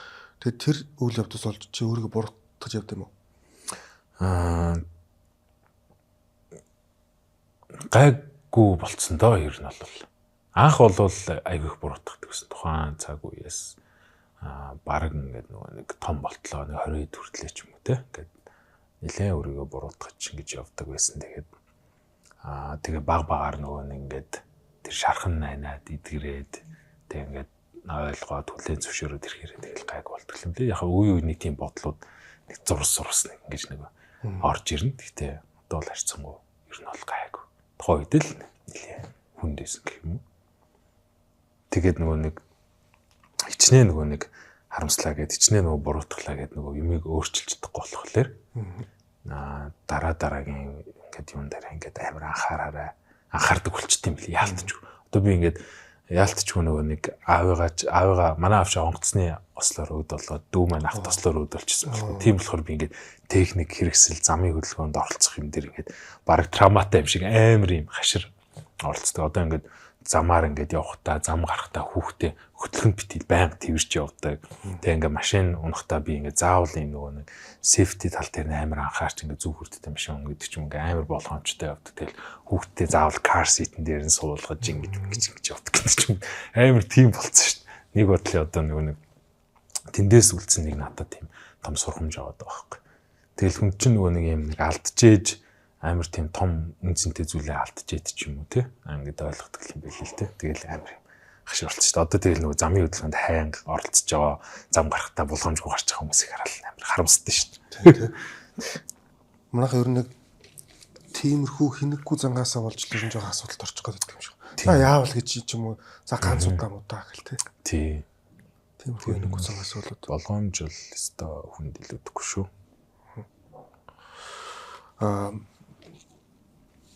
Хувь тавилан гэж байдаг. Тэгээд бурхны зурсан зургаар бид нар амьдарч байгаа энэ хүмүүс зарим нь ярих. Зарим нь болохоор үгүй бид нар чинь хувь тавилангаа өөрсдөө бүтээдэг гэж ингээл ярих юм. Яг чиний одоо хувь хүнийх нь итгэл үнэмшлийн хувьд яг бид нар хин нэгний зурсан зургаар амьдраад байгаа болов уу? Эсвэл амьдралаа өөрсдөө бүтээж амьдарч байгаа болов уу? Би анх болвол яг ингэ өөрсдөө бүтээж амьдардаг гэж боддог байсан. Ер нь бол. Тэгээд ингээд сүүлийн үед ингээд анзаараад бодоод тахад бас нэг юм нөгөө тал руу жоохон хэлбэх маягтай болоод байгаа. Нөгөө учрах хэвээр хүмүүс учирдаг, тэгээ уулзах хэвээр хүмүүс уулздаг гэдэг шигтэй бүх юм ингээд цаанаасаа байдаг. Гэт ингээд нэг юм бүх юм ингээд цаанаасаа болоод байгаа юм шиг ийм л байх хэвээр байсан юм шиг гэд нэг юм зүйл рүү ингээд ерөөхдөө хэлбэгээд байгаа байхгүй. Тэгээд ингээд тэгж бодох нь бас нэг бодлын заримдаа амарч юм шиг. Ингээд за ингээд нэг ингээд амьдрал нэг хэцүү зүйл тохиолдлоо те нэг юм алтлаа уцаа алгууллаа. Заац тэгэл ёстой байсан байлгүй гэж бод явах нь юм нэг хөнгөн чим сэтгэлд амарч юм шиг те. Илүү том гарцыг хааж байгаа тийм гарцгаа те нэг гарцын үед хаагдлаа гээл те. Тэгээд бодох нь ингээд сэтгэлд ингээд амар юм билээ. Тэгээ ер нь бол ер нь тэгээ бодоо явчих дөө гээл. Гэтэ тэгж бодоод хитрхи нөгөө хайн гойж болохгүй те. Мэдээж. Хитрхи ингээд нөгөө нэг заастаа хамаагүй ингээд баг ингээд гэвчи гэж болохгүй. Ямарваа нэг нөгөө хүнд зүйл тохиолдох ч юм уу хэцүү зүйл тохиолдсон үедээ тэгээ бодчих нь амар санагдсан. Тэгээд заримдаа тэгтээ ялч тэгж бодох үед байдаг шүү ингээл яг нэг юм том ажлын ард гарч нэг юм амжилтанд хүрэх ч юм уу эсвэл яг нэг ингээд тэмцээн уралдаанд ороод ингээд яах ч юм уу те тэр үед нэрээ яг л ийм л учиртай л байж тээ. Ингээл ёстой байж. Тийм. Тийм болов учиртай гэдэг шиг. Тийм болов учиртай гэдэг шиг тэгэл цаанаас л нэг юм зурсан зургаар яваад байгаа юм шиг санагдаад идэв шүү. Ер нь бол. Яг өнөөдрийн байдлаар чин санаа амьдралтаа юунд хамгийн их талархаж байна? Ер нь амьдралд хэрэг талархдаг бай. Энэ дугаар болгон дээр асуудаг асуулт. Өстө амар талархдаг шүү. Би бол өстө талархаж амьдэрдэг. Тэгээд би ч яг тийм бодолтой юм байхгүй. Нөгөө нэг байгаадаа талархаж амьдэр гэдэг бодолтой хүмүүсийн нэг ч би явахгүй. Тэгээд ер нь бол амар талархдаг. Тэгэл манай ээж ч үсээ ингэж хэлдэг байхгүй. Тэг чи ингэж гэдэг өөр хүмүүстэй харьцуулахад ингээд одоо ийм сайхан өндөр би хаатаа төрсөндөө баярлал те ингээд боловсралтай ингээд болж чадсандаа баярлал ингээд бүх юмдаа талархчих гэж анхаас намайг сургаж ирсэн баг. Тэгэл би бас яг тэрүүгээр л гоё хүмүүцсэн. Тэгээ ингээд ялцчгүй ингээд биднээс ингээд хэцүү оронд төрсэн хүмүүс байна те дайн байлдаантай өсгөлөнтэй иргэний дайнтай улсууд төрсэн хүмүүс ямар их зовж тэдний хажууд бол бид ингээд жаргалтай байна те бид ингээд өссөн ингээл газар руугаа ингээд шууд машин унаал ингээл явж болж юм гэдэг ч юм уу те. Тэгэл өдөр болгоныхаа юм зүйлтэй ингээ гоё талархаж тэрийг гоё бэлгшээж те. Заавал ингээл бусдтай ингээл өөрөөсөө илүү байгаа хүмүүстэй ингээл харьцуулаад энтэй багт ийм гоё байшинд амьдарч байгаа хүмүүс яач би нэг ийм хин гэрте амьдраад та нэрээ гэхийн орон те. Би чинь мен чинь бол миний гэр би чинь ингээл гэр орондоо хүртэл талархаж амьдар гэдэг чинь амар чухал. Тэр амар гоё юмстэй юм шиг санагддаг байхгүй. Магадгүй бид нөгөө нэг тэр талхаж сураг хүмүүс бол би тэгж ойлгодог нөгөө нэг алдаж үзээгүй болохоор хүн чинь ингээд нөгөө нэг ямарваа нэгэн зүйлийг барьж хагаад тэрийг алдчихаар тэрнийхээ үнцнийг ингээд мэдэрдэг байна. Тийм. Бид нар ингээд яалтчгүй одоо ингээд өвөл жишээлбэлтэй ингээд амар даарахаар хурдан 100 болоосаа гэж зунаа санддаг штэ. 100 авал халууцах яа хурдан өвөл болоосаа гэдэг шиг. Яг тэр нэг байсан зүйл нь байхгүй болохоор л үнцнийг амар мэдэрдэг. Тэгэхээр байхгүй болохоос нүн ингээд амар гоо талархаж ингэж гоо үнцнийг хайрлж мэдэрч байх хэрэгтэй. Аав ээжийг эцэг хийгээ те байгаа дээр амар гоо хайрлж те. Жогон ч гэсэн амжилтан дээр бусдын амжилттай харьцуулахгүйгээр яг өөрийнхөө амжилтанд ингэж гой талархаж өөртөө байгаа зүйлстэй ингэж талархаж байх нь л амар гой үнцэнтэй зүйл юм болов уу гэж боддоо шүү. Ер нь байгаа бүх зүйлтэй л тийм байгаа бүх зүйлтэй л гэл сүүлийн үед хүмүүс энэ талархал гэдэг сэдвийг энэ ойлголтыг ер нь нэлээд сонирхдаг болчихсон юм шиг санагдаад байна. Тэгээ би нөгөө нэг өөрөө амьдралд одоо юу гэдэг байгаа бүх зүйлдээ ингээд их талархах мэдрэмж бүр цаанаасаа төрдөг учраас дугаар болгон дээр асуу гэж оруулсан байхгүй. Тэгээ ер нь манай зочд маань яг энэ талархалтай холбоотой ер нь их ойролцоо хариултууд хэлдэг. Яг л байгаа бүх юмд өнөөдөр ингээд амьд байгаа чинь өнөөдөр надад ийм бүх зүйл байгаа чинь өөр талархах зүйл биш юм уу гэсэн хариулт хэлдэг. Тэгэхээр бидний хувьд бол талархлын талархах мэдрэмж их ойролцоо байх шүү гэн тийм шүү дээ. Манай ээж л яг анх хэлчихсэн. Би чинь нөгөө нэг 10 жилтэй байхдаа ингээл тэр нөгөө царайцснаас болол дээрлэхүүлээл бидний үед ч бас чанга үеэсэн шүү дээ. Тэгэл хэвста хавц урагдчихсан ингээл цуснаж тохиолдол ороод би энэ царайнаасаа болж бараг инглээ гингүүтэл миний хүчиж ингээд өөрт байгаа энэ нэг бүрэн бүтэн төрсэн юм би хаа те ингээд эндээ талархах хэвээр өөрийнхөө царайцсан талархах хэвээр чамаас юм хэцүүд одоо дахиад хөгжлийн бэрхшээлтэй төрсэн хүүхдүүд байна. Хэцүү нийгэм төрсэн хүүхдүүд байна. Тэдний хажуу чи ингээд ор хоронтой ээж автагаа ингээд бүрэн бүтэн байна. Эндээ талархаж бай. Үргэлж таларх. Тэгжээж ингээд цааштай чамд юм гоё зүйлс ирд юм аа. Хүн чи нэрэг юм уу гэж манай ээж ингээд амар их юм ярьсан. Тэгээд тухай тэр нь л яг надад ингээд гоё суудсан. Нэрэл тиймдээ би ч одоо ингээд юунд надад ингээд суужсан. Тухайн үед асуудал болж исэн зүйл нь одоо бүр маш том давуу тал болчихсон байгаа шүү дээ. Тийм баг тийм. Тэгээд тухайн үед л ингээ гой талархал хүлээж аваад ингээл яасны бас эхлэн бас одоо ингээл гарч байгаа болов л гэж боддоо шүү дээ. Эр хүн ер нь ямар байвал зүгээр гэж боддог вэ? Ер нь чин санаа эр хүнийхээ хувьд ер нь ямар хуу одоо зарчимтай гэх юм уу те ямар хуу эр хүн бай гэж хичээдэг вэ? Яг хүн болгоны ойлголт яг өөр байх гэж бодод тийм. Ер нь бол ингээл за жишээлбэл Монгол эр хүн бол тийм гүндүү гээл те. Эсвэл бол одоо сүүлийн юу бол эр хүн юм боловсралтай байх хэрэгтэй гэдэг чинь ингээл янз бүрийн ойлголтууд байдаг л та. За миний хувьд гэх юм бол зүгээр бүх зүйлийн балансыг амар сайн барьдаг. Тэгээд гэр бүл гэдэг зүйлээ номер 1 тавьж чаддаг. Гэрхтээ нэг бол эр хүн гэж би бол боддтой. Зүгээр өөртөө тэгж боддтой. Тийм байхыг би өөрөө хичээдэг болохоор ягаад гэхээр нөгөө нэг багасаа би ч нөгөө нэг ааваа алдсан, дүүгээ алдсан ингээд нэг гэр бүлийн юм дутуу юунд өссөн болохоор тэр ингээд нэг юу надад тгий суудсан болов уу гэж хараад байдаг болохоор тэгтийн. Тэгээд ерөөсөө л угаасаа нөгөө байглаасаа тэр ингээд нөгөө нэг бид нар чи ингээд бүр ингээд нендертал байх уу гэж чинь л тэгэл эр хүн гэдэг чинь нөгөө нэг гэр бүлээ хамгаалдаг те гэр бүлийн аюулгүй байдлыг хангадаг гэр бүлийнтэй ингээ хоол авчирч өгдөг гэдэг юм те яг ингээд номер 1 гэр бүл аваад байсан л байгаа байхгүй те тухайд те өрөөд маа үлдээх те өрөөд маа ингээ хамгаалах те тэр чинь л ингээл бидний ингээл одоо ингээл байгаа яг ингээд үлдсэн бас нэг юм дээр үсээ өрсөн нэг юм юу байгаа даахгүй чиг хандлага байгаа даахгүй байгалийн л зам те байгалийн л зам байгаа даахгүй тэрийг ингээд хоош тавиад байгаа хүмүүсийг бол жоох ирэнгөх жоох хэцүү юм шиг надад санагдаад идэв. Би тэгэл дотроо боддог л та тэгэл учиргүй ингээд нэг яриад идэв. Мэдээж номер 1 л гэр бүл байх хэвээр. Тэгэл гэр бүлээ хайрлж хамгаалдаг, гэр бүлийнхэн төлөө өөрийгөө зарим зүйлс дээр золиослж чаддаг. Золиосл гэхээр ингээд бүр өөрийгөө хайна гэсэн үг бол биш шүү дээ. Өөрийнхөө одоо нэг зарим нэг аз жаргалуудыг хойшин тавьдаг ч юм уу те. Өөртөө нэг юм ингээд нэг гарч шоудахын хооронд, байнга шоудахын хооронд сардаа нэг удаа шоудчаад үлцүүд нь ингээд гэртээ цаг зарцуулдаг. Тэгээд миний нэг яг баримталдаг яг нэг дүрм ч юм уу зарчим байд. Өглөө ажил руугаа яарч явдаг, орой ажлаа дараад гэрлүүгээ яарч хардаг. Байх нь амьдралын нэг тэнцвэрт байдал аз жаргалын балансны болов гэж бодод байдаг байхгүй. Тэгээд тэрийг амар баримтлахыг хичээлдэг. Мэдээж хэрэг нэг ажил руугаа яарч явна гэдэг чинь зорилготой ажлынхаа туртай ажиллаа хийгээд ингээд нэг явж байгаа. Орой ажлаа дараа шууд гэрлүүг харж тэмүүлж харж юм гэдэг чинь те гэр бүлдээ очиод нэг шаргалцаа гэр бүл байгаад байна хүлээж. Тинчээ чинь нэг хүүхэд ингээд өдөржингөө чамаа хүлээж байгаа. Аавыгаа яриад тоглохыг хүлээж байгаа хүүхэд байгаа. Эхнэр ингээд өдөржингөө болсон юм аа ингээд ярих гад ингээд нэг эмэгтэйн чинь бас ярих нэг хэрэгцээ гэсэн шүү дээ эмэгтэйн. Тэрийг ингээд сонсох чинь л ерөөсөө ингээд амар чухал зүйл байгаад байгаа. Тэгэл тийм ер нь бол тэгжил боддоо шүү дээ ер нь бол. Тэгээд нэг гэр бүлээ нэг тавьсан эр хүн болвол гэр бүлдээс цагаа зарцуулдаг, гэр бүлийн төлөө бүхнийг хийдэг. Тэгтээ гэр бүлтэй нөгөө нэг бүхнээ зориулахын тулд өөрөө бас эрүүл сарвал байх хэрэгтэй учраас бас өөрийгөө ингээд нөгөө care хийж явдаг гэдэг ч юм уу те. Өөрийнхөө эрүүл мэндийг бүр ингээд хайчдаг. Яагаад гэвэл ингээл гэр бүлийн төлөө гээл махарч ажиллаараа ингээл өгрөөд нь бол тэр яах юм те тийм үстэй те. Тэгээд одоо нэг Rocket Band-ийн дуун дээр хүртэл гардаг шүү дээ те. Охинтойгоо удаан байхын тулд би ингээд тамхинасаа хайсан гэл те. Тэгээд нэг Чингис хааны бас Чингис хааны жагаахын бас нэг юм ярилцлагыг би харж ирсэн. Тамхинаас гарсан тухай гинэ.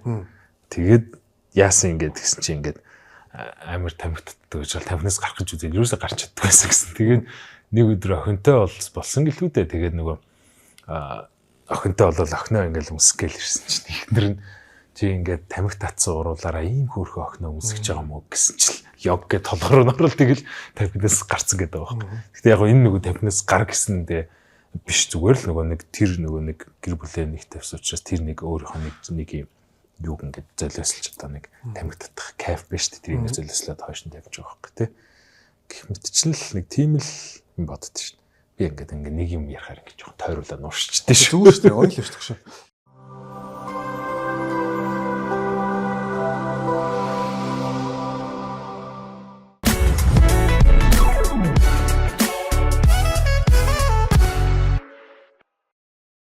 Би бол гэр бүлийнхаа талаа өгсөн ч бэлэн байна. Би бол та нарын талаа өгч чадна энэ гэдэг штеп. Тэгвэл чи нөгөө нэг эсрэг талын асуулт чи үнэхээр гэр бүлтэй хайртай болдвол амьдрч байгаа болохгүй. Эрүүл сар яга амьдрч болохгүй. Оо тийш наач бохгүй. Тий, ерөөсөө юм тий. Гэ заавал их тэднийхээ төлөө ингээл өгчий гэл тий. Тэр нэг амьдраад хамт байх юм бол тэр хүмүүст ч илүү чухал штеп гэдэг тийм аргумент сүлээ тийм санаа сүлээ тийм тэр их гой санагдсан.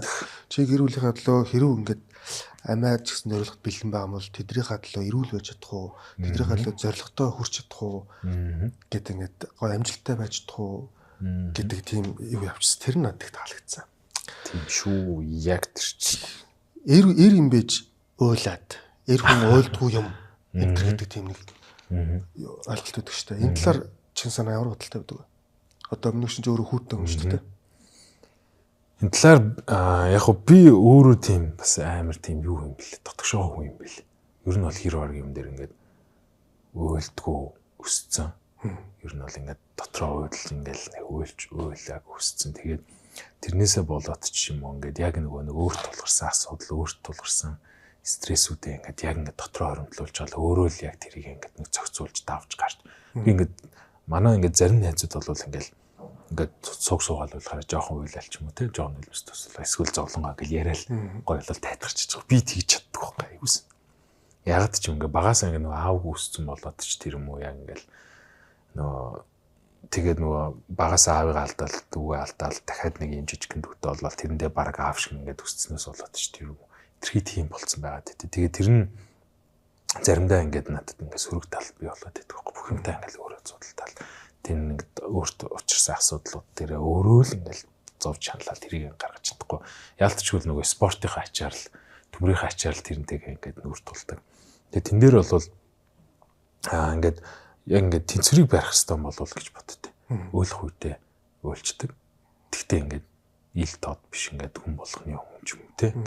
Яг ингээд дотны найзуудын хайжууд ч юм те. Эхнэрийн хайжууд ч юм. Эхнэрийн хайжууд яг ингээд өөрийнхөө итгэдэг хүнээс хайж. Тэр ингээд сэтгэлээ уудалдаг. Тэгээд нэг яг нэг уйлах гэдэг чинь өөрөө яг нэг уйлах гэдгийг хэлээгүй юм шиг байна. Миний бодлоор дотроо байгаа зүйлээ ингээд уудалж ярьдаг. Дотроо байгаа зүйлээ ингээд яг итгэдэг хүнтэй ингээд ярилцаад ойлголцдог. Тэрийг ингээд гадагшлуулж чаддаг байх хэрэгтэй шүү л гэдгийг хэлээд байгаа болов гэж бодоод байгаа шин. Одоо яг тэгж чадчих байгаа гэж бодож байгаа юу? Хангалттай чадахгүй. Би одоо хүртэл тэрнтэйгээ ингээд гоё ажил гал үзээл. Ер нь бол одоо хүртэл би ингээд бас ингээд дотроо ингээд яг гаргаж чаддаг юм ерөөл. Тэгээ заримдаа бүр ингээд тулдаг шүү дээ. Яг тэр үедээ бол яаж хийж байгаа яг дотны найзтайгаа сууж байгаа ярьж мардаг ч юм уу. Тийм бол байгаа. Тэрнээс ингээд нөгөө ингээл манай зарим хүмүүс ихэнх хүмүүс ч ингээл жоохон асуудалд орох толгонгол те гадаа нэг тамхилангаа те нэг найзтай ингээд тэгэнгүүт нэг уужирчдаг шүү дээ те тийм байдлаар өдөр тутамдаа нэг чадахгүй байгаа ч юм уу. Тэгэл тэн дээр одоо ажиллаа л явж чинь тэр чинь ингээд бас нэг юм чухал юм байгаа даахгүй те одоо ингээл тамхины чинь бас нэг юм юу давуу тал тэр юм байна ер нь ингээл өдөр ингээл би ч нэг оффист ажилладаг болохоор ингээл оффис дээр ч амар стресстэй зөндөөл юм болно шүү дээ. Тэнгүүт чинь хүмүүс чинь ингээл за нэг тамхилчээ гэл бөөндөө гараад нэг тамхилангууд ингээд уучирчдаг тий. Тэгэхээр нэг тийм зүйл хүнд юм хэрэгтэй л юм байна л дээ ер нь бол. тэрийг тэгэл бэлтгэлээрээ л гаргалдаг шин. Харин тэр бэлтгэл бас амар ер нь л нөгөө шинжлэх ухаанаар нотлогдчихсан зүйл байгаа шүү дээ. Нөгөө дотор байгаа зүйл ер нь ингээд хүний дээр дотор байгаа асуудал нулимс хөлсөөрөх гадаг шилтгэл гэж юм л да. Тэгээд тэр нөгөө бэлтгэл хийгээд нэг ард нь гарцсан гот нөгөө нэг дофамин ялгардаг гэл ажирлын гормон гэх мэт тэрийг ингэж тэнцвэржүүлж байдаг юм гисэн. Одоо чи өөрөө спорт юм марсан гэж байгаа шүү дээ. Сонсоход бол тийм тэгэлгүй байх. Тэгээд бэлтгэл гэдээ ярьснаас бид нартай цөөхний бэлтгэл хийдэг залуу байдаг хөөхгүй. Ингээд жим дээр ч хүмүүс хөвчлээ ингээд 2-3-аараа ингээд фракц болол хийдэг шүү дээ. Тэнгүүд тэр залуу болохоор ингээд бэлтгэлийг ингээд нэг чухалчилж авч үзэхгүй. Нэг ингээд би бак болъё. Эрүүл амьдрыг гэхгүй. Тэгж анзаарагддаг байсан байхгүй. Чи ингээд жоох хичээлдээ цагаа барилдаа ингээд жоох хичээвэл чи гоё болчих гээд шүү дээ. Өө надад тэр нь чухал шээ гэж байгаа байхгүй. Тэгээд яагаад юм бол гэд ингээд анзаарсан чинь тэр нөхөр болохоор ингээд тамхи татдаггүй. Архиудаггүй, шоуддаггүй. Тэгээд өөрийнх нь яг ингээд нөгөө нэг стрессээ тайлдаг ганц газар жим байгаа даахгүй. Тэгтээ хөлсөөрөө биш. Яаж вэ гэсэн чинь ингээд бэлтгэлээ хийнгээ нэг 2-3 хийнгээ ярилцдаг. Би биндээ ингээд хаста нэг өргөж босч ирчихлээ. Нэг юм асуудал гараад тэгээд ингээд харин тиймгүй л ингээд нөгөө бэлтгэл хийнгээ чинь амарч явах хоорондоо ингээд амар яриа өрнүүлдэг шүү дээ. Тэгж нөгөө юмнуудаа гадагшлуулдаг гэнэ. Тэр нь надад гоё хэт юм аа. Тийм болохоор би ингээд жим дээр нэх бак болох гэж биш зүгээр та нартай баг ярих гэж ингэж ирдгээ гэж байгаа байхгүй. Сонирхол юм тийм. Тэгээ бас сонирхолтой л юм байлээ. Тэгэхээр нөгөө нэг тамхи гарч ингээд нөгөө тамхилангаа стрессээ тайлж чаддаг үе чинь жим дээр ингээд менюстайгаа ярьж ингээд стрессээ тайлдаг байсан байгаа даа. Тийм.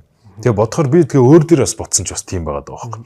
Тэгэл ингээд бэлтгэлээ хийнгээ нөгөө ажил дээр болж байгаа зарим нэг стрессээ нөгөө тэр нэг бэлтгэлийнхаа хамтрагчтай эсвэл багштайгаа нэг жоох уудлал ярилцдаг тийм.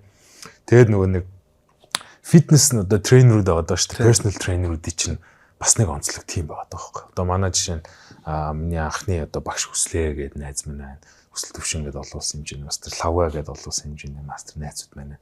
Тэднийг анзаарангууд ингээл яг ингээд хүнийг ингээд нөгөө нэг дасгалжуулж байгаа мөртлөө заагуураас юм сэтгэл зүйч хийдэг байгаа даахгүй те ингээл өдрийн турш нөгөө нэг ажил дээр нь юу болсныг сонсоол ар гэрт нь юу болж байгааг сонсоол тэн дээр нэг ганц хоёр үг хэлээл те ингээд хүн ингээд анзаардаггүй л гарчд юм шиг байна. Дасгал хийгээ гараа явдаг мөртлөө яс юм дээр ингээд нөгөө нэг хөнгөрөөд ингээд гараа явчихдаг. Тэр чинь бас ингээд дотроо уудлаад гараа явчихдаг. Тийм байна. Тийм байна. Тийм нэг Америкт бас нэг тийм үг өгдөө шүү дээ. Америк сэтгэл зүйч харууд сэтгэл зүйчдэр очтгүй маа бид нар зүгээр үсчин дээр ортыг ингээ тий үсээ засуулж явахдаа үсчин дээр ингээ юм ярьчдаг гэж байгаа байхгүй тий тэгэхээр бас нэг тийм гаргаар бас гоё дотроо гадагшлуулж бол тийм ээ лээ үсчин гэсээс өмнө өшнө үсний цэцэлт үнэхээр таалагдчих. Янз юм байгаа шүү дээ. Янз юм шүү. Нөгөө оны өмнө чи нэг пост оруулсан байсан шүү дээ. Шинэ жилдээ зориулаад үсээ засуулчлаач л нэг шинэ таалагдж байна ч гэлээ тий. 25 оны шинэ засал гэдэг байгаа шүү. Шинэ засал тий. Чинсана хамгийн сүлд сая ингээ баахан нулимс гэд ярьлаа. Хамгийн сүлд хизээ өвлсөн ба ер нь. Хамгийн сүлд чинь юу юм бэ? Хамгийн сүлд аюу сайхан байсан шүү. Нилээн удаа ойлгохгүй байжгаад юун дээр байсан юм шин. Өнгөрсөн жил одтой бүжиглийн шоунд ороод тэр ч бас нэг өөлхөн цаашаа жоох нулимс цэлгэлээ жоох ингээд нулимс цэлгэлд өөлөнгө алдсан юм байна. Тэгээд тэгсэн аюу сонирхолтой. Тэгээд ягаад чим нэг амар зовлон зүтгэр болов шүү дээ. Би чинь 2 удаа асагцсан шүү дээ. Шоуны төгөнд анх удаа 2 удаа асагцсан хүн болсон. Тэгээд ягаад чим нөгөө нэг яг ингээд нөгөө хасагтан гэдгийг ингээд мдээгүй байж байгаа нэг гинтийн цохилд орж ирээд хасагдчихгоо хүн ингээд сонин шоконд орж хүлээж аваад тэг ингээд тэр олон хүмүүс ингээд намайг тойрч морил ингэж мэггүй яалч мэг сэтгэл ингээд өвнөс зээлгэн сэтгэл юм байлээ. Тэгээ ингээд ажил дэш харангууд яг нөгөө партнер маань ингээд өөлөд эхлэнгүү тэгэл ингээд яалтчгүй тэгтгэл юм байна л л тэ. Тэгээ юун дээр байсан нэрээ тийм байна. Сая яг саналаа. Би чинь кино үзэж байхдаа аягүй их нулимс ингээд цэлгэндэг. Тэгээ сүүл нөгөө аватарын 3 дугаар анги нөгөө гарсан тэн дээр эхний хэсэг дээр нь жоох ингээд нулимс цэлгэнсэн байхгүй. Нөгөө ахтайгаа уулздаг хэсэг. Тий ахтайгаа уулздаг хэсэг. Тийм тэр би ингээд аватар киноны амар гоё фэн аахгүй. Тэгээд нөгөө 2 дугаар анги дээр ингээд хүүн нас ордог штеп. Ууган хүнтэй тэнгууд би ч дотроо ингээд өөрийнхөө хүүхд төсөөлөд ингээл амар юу гэсэн ингээд тухайд аватар 2 дугаар анги үзэл хүлжсэн байхгүй. Тэгээ сая 3 дугаар анги гараад яг эхлэхдээ нөгөө ах нь ингээд амьд юм шиг ингээл юу болоод байна гэж тэгжсэн чинь зүгээр ахыхаа ингээд сүнстэй ингээд уулзчихсэн байгааг хараад ингээд шууд сонирн болчихсон байхгүй. Нэрээ тийм байна. Кино үзэж айгүй их тийм бас гой мэдрэмжүүд авд юм шүү. Сая сүүл тэд хоног Гладиатор үзтээ. Оо за. Тэрэн дээр нөгөө нэг хинд Максимус хэлдэг штэ. Эхнэр чинь хүүчин тэгээ жоохон шиг үлжсэн гэдэг. Тэгэхээр нь бүр ингэ юу ч болоогүй юм шиг тэр сэтгэл зүй амар барьдаг тий. Таны тэ юу лээ? Эцэнтэй чөлөө таны энэ бүх мөн мохоцлуудахгүй дуусгар болно. Гэж яваад байдаг шүү дээ. Тэр хэсэг дээр яваа. Манай тэр Гладиатор бол яа агуу шүү дээ. Тэр Russell Crowe жижиг чинь тэгэл тэг гол нь тэр нөгөө нэг бас гоё киног гоё болгож байгаа эсрэг төрийн амар бас бол эсрэг төрийн амар хийсэн. Тэгжээж яг гоё хурж байгаа тий. Супер шүү. Тэн дээр яг бас нөгөө нэг эр хүний гоё шинжүүд бас гардаг шүү тий. За нулимсны хувьд хамгийн сүүлд чин санаа хизээ элгээ хөштөл нүднээсээ нулимс гартал их хурц унтлаа инээсэн бай. Хамгийн сүүлд ч та.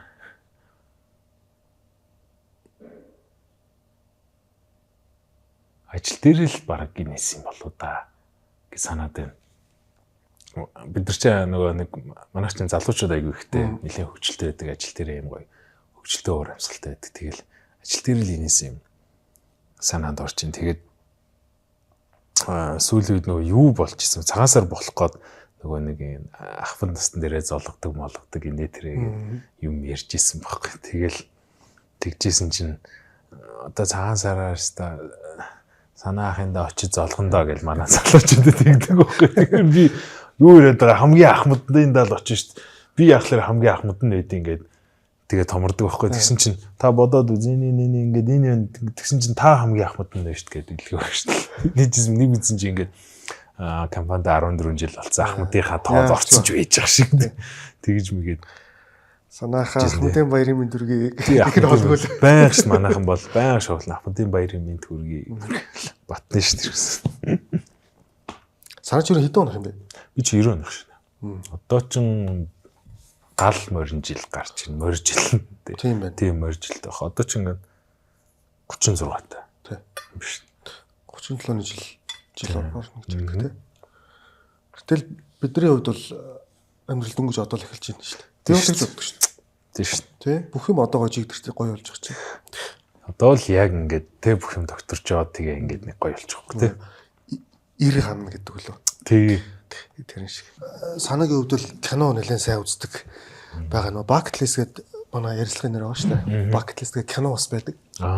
Тэгээд Jack Nicholson, Morgan Freeman хоёрын тоглосон тэр киног би сүүлд үзсэн. Тэр кинон дээрээс яг нөгөө ярилцлагынхаа дундуур асуух их гоё хоёр асуулт олж авсан. За эхнийх нь чин санаа өнөөдрийг хүртэл хэр аз жаргалтай амьдарч байна?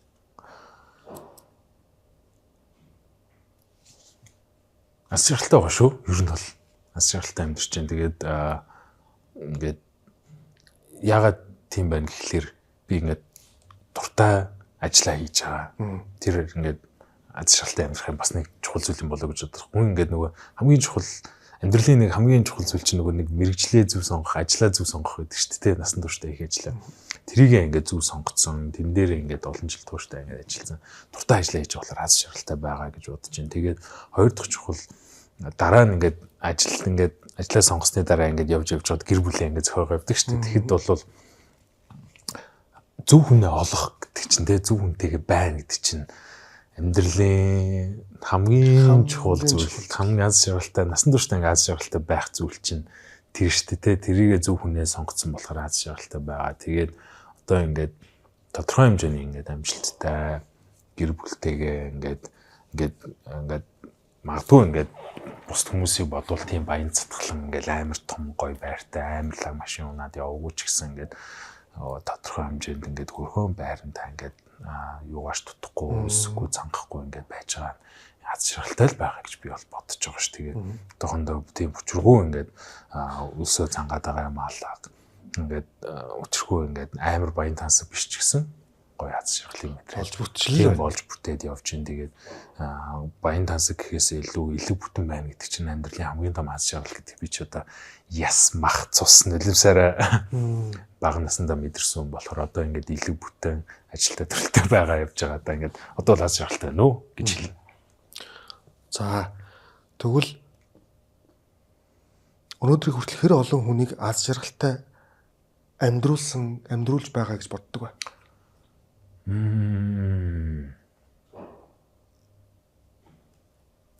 Сонирхолтой гоё асуулт байна шүү. Ингэжсэн. Анх ингээд юмтэл би ингээд ажилд ороод маркетингийн албанд ажилд ороод тэгээ миний хэрэгжүүлжсэн ингээд хэрэгжүүлжсэн ч яах вэ ингээд хамтдаа ингээд хэрэгжүүл байсан төслүүд дундаас хамгийн гоё надад санагддаг төслүүд бол 5 байр гэдэг хөтөлбөр яг хэрэгжүүлжсэн байхгүй Unitel Group-ийн. Тэгээ 2-3 удаа явуулаад нийтдээ 15 байр өгөөд тэгээд дараа нь орон нутгуудаар яваад ингээд амар байрнууд өгчсэн. Тэн дээр ингээд би яг маркетингийн багт нь нэлээд өөрөг оролцоотой ролтой ажиллаад тэгээд яг би ингээд карманаасаа гаргаж тэр хүмүүст байр өгөөгүй ч гэсэн тех одоо процесс нь ингээд оролцоод явж исэн байхгүй. Тэгээд 5 байр хөтөлбөрийн дараа ингээд нөгөө нэг байр авсан хүмүүстэй уулзах тэгээ байрныхын түлхүүрийг гардуулж өгөх тэр моментуудыг би дандаа өөрөө байсан байхгүй заримдаа ингээд өөрөө гардуулж өгөөд хамтаа зур авахлаа тэгж яхад ингээд яг тэр хүмүүсийн ингээд зарим хүмүүс ингээд чин сэтгэлээсээ ингээд талархаж байгаа чин сэтгэлээсээ ингээд баярлж байгааг нь хараад ингээд би бүр ингээд амар гоё аз жаргалыг мэдэрчээсэн байхгүй тэгээ нэг ингээд их чинь ингээд бүр ингээд надад ойлж ирээ тэгээ би ингээд насаараа ингээд цэвэрлэгч хийсэн хүн баамаа тэгээ ингээд өрх толгоос ингээд хоёр охинтой ингээд бидний ингээд хашаа хашинд ингээд түрээсэлж байдаг гэж байгаа юм. Тэгээ ингээд ийм байртай болсон ингээд жи гэж байгаа ингээд амьдралыг шийдэж өглөө ингээд амар хэм тийм хүмүүс зөндөө байсан байхгүй. Тэгэл тэгэхээр ингээд шагнал нь гоё нүдэ олсон. Тэгээд ийм гоё ажил хийж байгаадаа ингээд ажиллаараа бахархаад энэ мэргэжлийг сонгосондоо бахархаад энэ багт орж ажилласандаа ингээд бахархаад ингээд амар гоё аз жаргалыг мэдэрчээсэн байхгүй. Тэгээд ерөөсөө би өөрөө суглаанд ерөөсөө хацтан болж үзээгүй л дээ. Тэгтээ хацтан болж үзсэн юм шиг ингээд амар гоё ингээд аз жаргалуудыг тэр үед мэдэрчээсэн. Тэгээд одоо ингээд ботхоор чинь 5 байр ингээд Улаанбаатарт хэрэгжээд 21 аймаг даяар дахиж хэрэгжээд ингээд 30 хэдэн гэр бүлийг ингээд орон байртай болгоод амьдралынх нь нэлээд том асуудлыг ингээд шийдэж өгөөд тэр болгоных нь ингээд талархлын үгийн сонсоод талархлынх нь ингээд энергийг ингээд хүртсэн ингээд мэдрэхэд бол тэр хүмүүст ингээд гоё аз жаргал бэлэглэхэд нь ингээд оролцсон болохоор одоо амар гоё санагддаг. Тэр мань л хамгийн дөрөнд бодогдлоо л доо. Яасан гоё. Тэг ингээд ажиллаараа дамжуулж ингэж бусдад аз жаргал түгээх чинь ингээд амар гоё юм лээ шүү. Ер нь бол. Тэгээд тийм л тийм байна. Тэгээд ер нь бол би тэгээд нөгөө нэг тийм зүйлийг боддоо шүү дээ. Ингээд альваа ингээд ажил хийж байгаа альваа зүйлд оролцож байгаа болвол ингээд бүх зүйл дээр ингээд чин сэтгэлээсээ хандаад чин сэтгэлээсээ оролцоотой байгаад ажил хийж байгаа бол тэндээ үнэхээр сэтгэл зүрхээ зарцуулаад нэг хүнтэй уулзж байгаа бол нэг хүнтэй ярилцж байгаа бол нэг хүнтэй хамт бэлтгэл хийсэн ч тэр ингээд тэр хүндээ ингээд гоё сэтгэлүүлдээгээд гоё ингээд сэтгэлээ зориулах нь ингээд тэр хүндээ жоохон ч гэсэн нэг юм авчиргүй том ингээд аз жаргал биш ч гэсэн те ингээд жоохон ч гэсэн юу ингээд бэлгэлдэм болов уу гэж боддоо шүү дээ. Тэгээд саяхан би нэг юу үзчихсэн юм. Нэг ингээд комментиг анзаарсан байхгүй. Тэгсэн чинь тэн дээр ингэсэн байсан. Би нэг Санжаагийн подкастт орсон байсан юм аа. Өнгөрсөн жил хавар. Тэгсэн чинь энэ Чинсана гэдэг ахыг би зөөгч хийдэг байх та анх харж байсан. Тэгээд тухайн үед ингээд амар гоё үйлчлүүлээд надад ийм гоё сэтгэл үлдээгээд ингээд ийм зүг харьцаад амар гоё мэдрэмж өгсөн. Тим үйлчлүүлэгч нар ингээд ховор байдаг шүү. Тим хүн олон байгаасаа гэж биччихсэн. Тэрийг би ингээд бодоод амар гоё ингээд надад айгүй гоё санагдчихсэн л та. Би өөрөө нөгөө нэг оюутан багтаа айгүй хэцүү өгч мөөгч хийдэг хаалгач хийдэг байсан. Болохоор ер нь үйлчлэгээний хүмүүстэй амар гоё харьцахыг бас боддог. Учиргүй ингээд инхэн цаашаа. Тэгтээ ингээд гоё хүндэтгэлтэй тэгээ ингээд зүг харьцахыг ингээд хичээдэг байхгүй. Тэгэхээр хүн ингээд аль болох ингээд олон хүнд ингээд гоё чадлаараа ингээд аль алхам бүрдээ ингээд гоё сэтгэл үлдээгээл ингээд зүв байвал эргээд тэр нь ингээд гоё ирдэм болов гэж боддоо шүү дээ. Яг нөгөө нэг жоохон стресст үедээ стресст нь уурлах үедээ бухимдах үедээ байх ч гэсэн аль болох л ингээд бүх зүйл дээр ингээд гоё чин сэтгэлээсээ зүв боловсон ёс зүйтэй байхыг хичээдэг те. За дугаар болгон дээр асууддаг миний нэлийн чухалчилж үздэг нэг асуулт байна. Чинсана маш хүнд нөхцөл байдалд байгаа хин нэг нь хандаж юу гэж хэлэх вэ?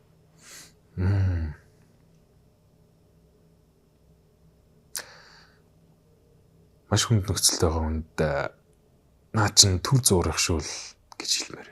Ер нь бол бүх зүйл үүртэх биш байдаг. Бүх аз жаргал үүртэх биш. Бүх зовлон зүдгүүр үүртэх биш гэж хэлнэ. Тэр нэг би нэг юм жижигхэн өглөгчд нэг тийм өгүүлэг уншиж ирсэн. Тэр ингээд нэг юм хаан байж л гин л дээ. Амар тайван амгалан хаан. Тэгээ эзэж ууралдгүй стресстдэггүй ямар ч асуудал гарч ирсэн. Айгуугой тайван ухаалгаар шийддэг хаан байсан юм байна. Тэгээд ингээл ард иргэд нь ирээл ийм асуудал болж ин ийм юм болж ин энд ингээд байна гэл нөгөө хаадууд төр ирээл хэлдэг шүү дээ. Тих болгонд ингээл амар гой ухаалгаар шийдэл ингээл хэлдэг.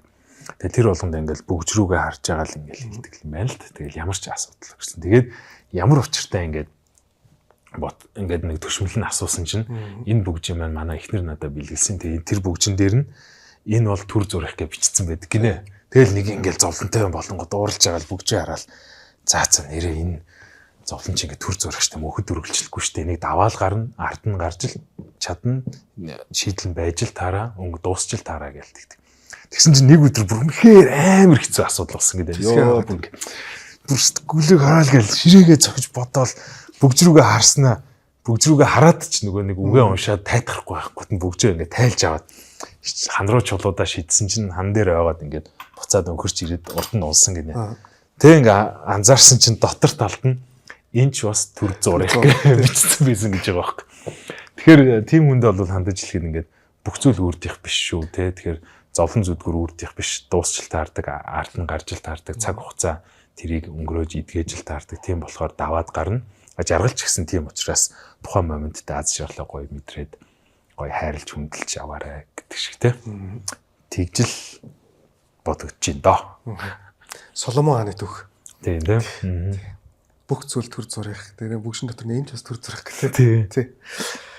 За, нэвтрүүлгийн маань ярилцлага маань нэр bucket list буюу хүслийн жагсаалт гэж орчуулж байгаа. Тэгээд шинэ санаагийн bucket list-ийн эхний 3-т юу байхыг сонирхъя. За шууд bucket list эхнийх гэх юм бол би амар гоё юм кинонд яг амар гоё дүр бүтээх хүсдэг. Яг нэг би нөгөө анхны миний тоглож байсан кино Шүрэн бугавч шүү дээ. Тэгээд тухайн үед би Шүрэн бугавч дээр тоглоод хоёр зүйлийг ойлгосон нь эхнийх нь бол кино урлагаар би 100% явахгүй байна. Би бол тийм жүжигчин хүн бол биш юм байна гэдгийг аягүй сайн ойлгосон. Тийм болохоор би шууд жүжигчнэр яваагүй. Хоёрдугаар ойлгосон зүйл нь гэхдээ би кино урлагт амар дуртай юм байна. Өөрийнхөө тохирсон, таалагдсан яг надад таарсан дүрт ингэж би ингээд тоглол үнэхээр гоё юм байна. Киноноос авч болох, кино тоглох тэр таашаал бол үнэхээр гоё юм байна гэдгийг ойлгож авсан баг. Тэгээд би одоо боддог зүйл бол яг нэг юм гоё надад таарсан магадгүй нэг юм гоё акшн кинон дэр тий. Эсрэг гэж боддог байхгүй би бол. Тийм хүмүүс эсрэг дүрд.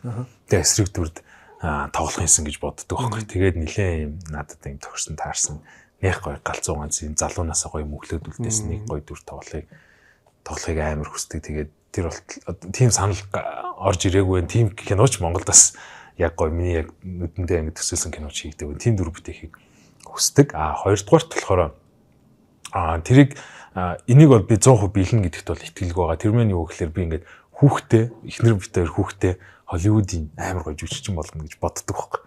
Гэхдээ яг нөгөө шууд өөртөө тулахгүй л тэ өөрийнх нь авиас хүсэл сонирхлыг том болоход нь ярилцсан. Гэхдээ битээр ингээд хүүхдээ битээр хоёулаа л дотроо тийм мөрөөдөлтэй багхгүй ингээл амар гоё Netflix-ийн кинонд ч юм ингээл амар гоё кинонд тоглох юмсан гэж боддог. Тэгээ тэр мөрөөдлөө битээр ингээд биелүүлж чадахгүй ч гэсэн хүүхдээ тийм болохын тулд хоёулаа ингээ гоё багаас нь бэлтий чадах бүхнээр нь дэмжиж.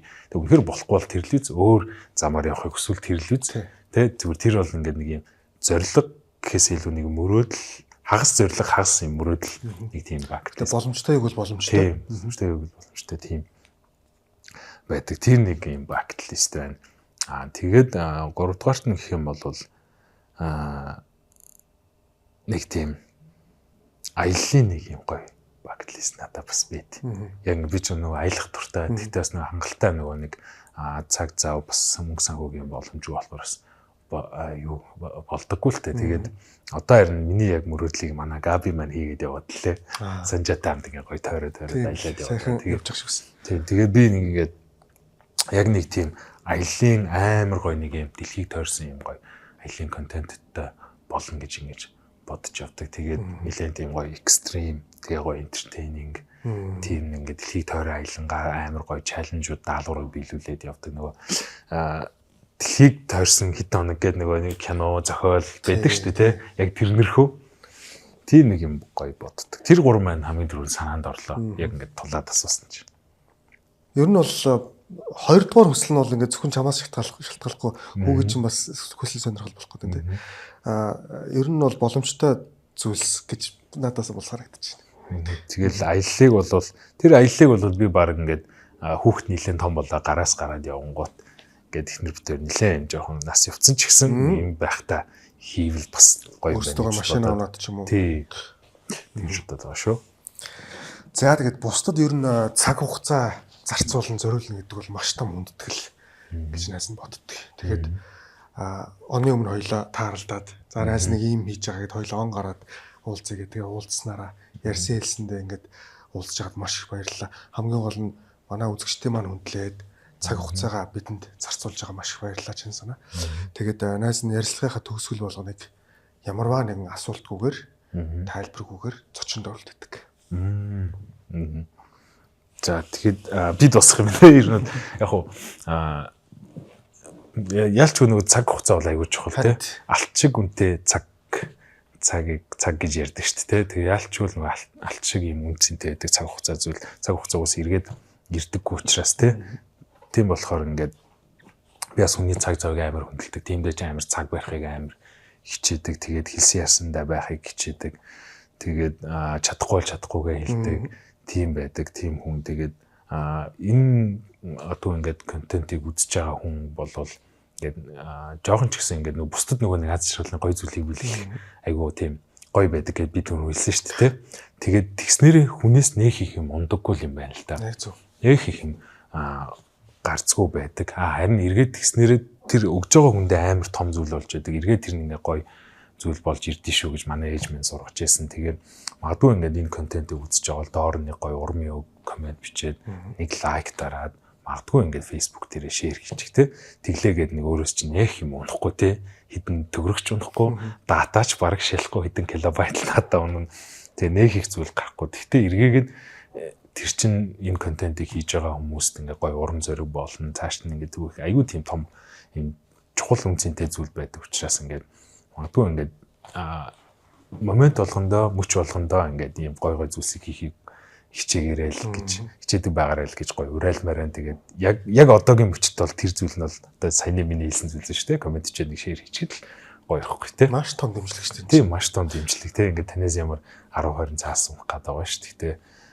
Ингээд юм болгон дээрээ гоё юм тим байгаасаа л гэж би ингээд хүмүүсийг гоё тийм байгаасаа гэж гоё хүсдэг шүү дээ. Тэгэх юм бол манай нийгэм гоё байна те. Улс ингээд нардам ингээд хүн болгон тийм болчих юм бол аюу тийм гоё нийгэм бүрдэх гэдэг байгаа байхгүй те.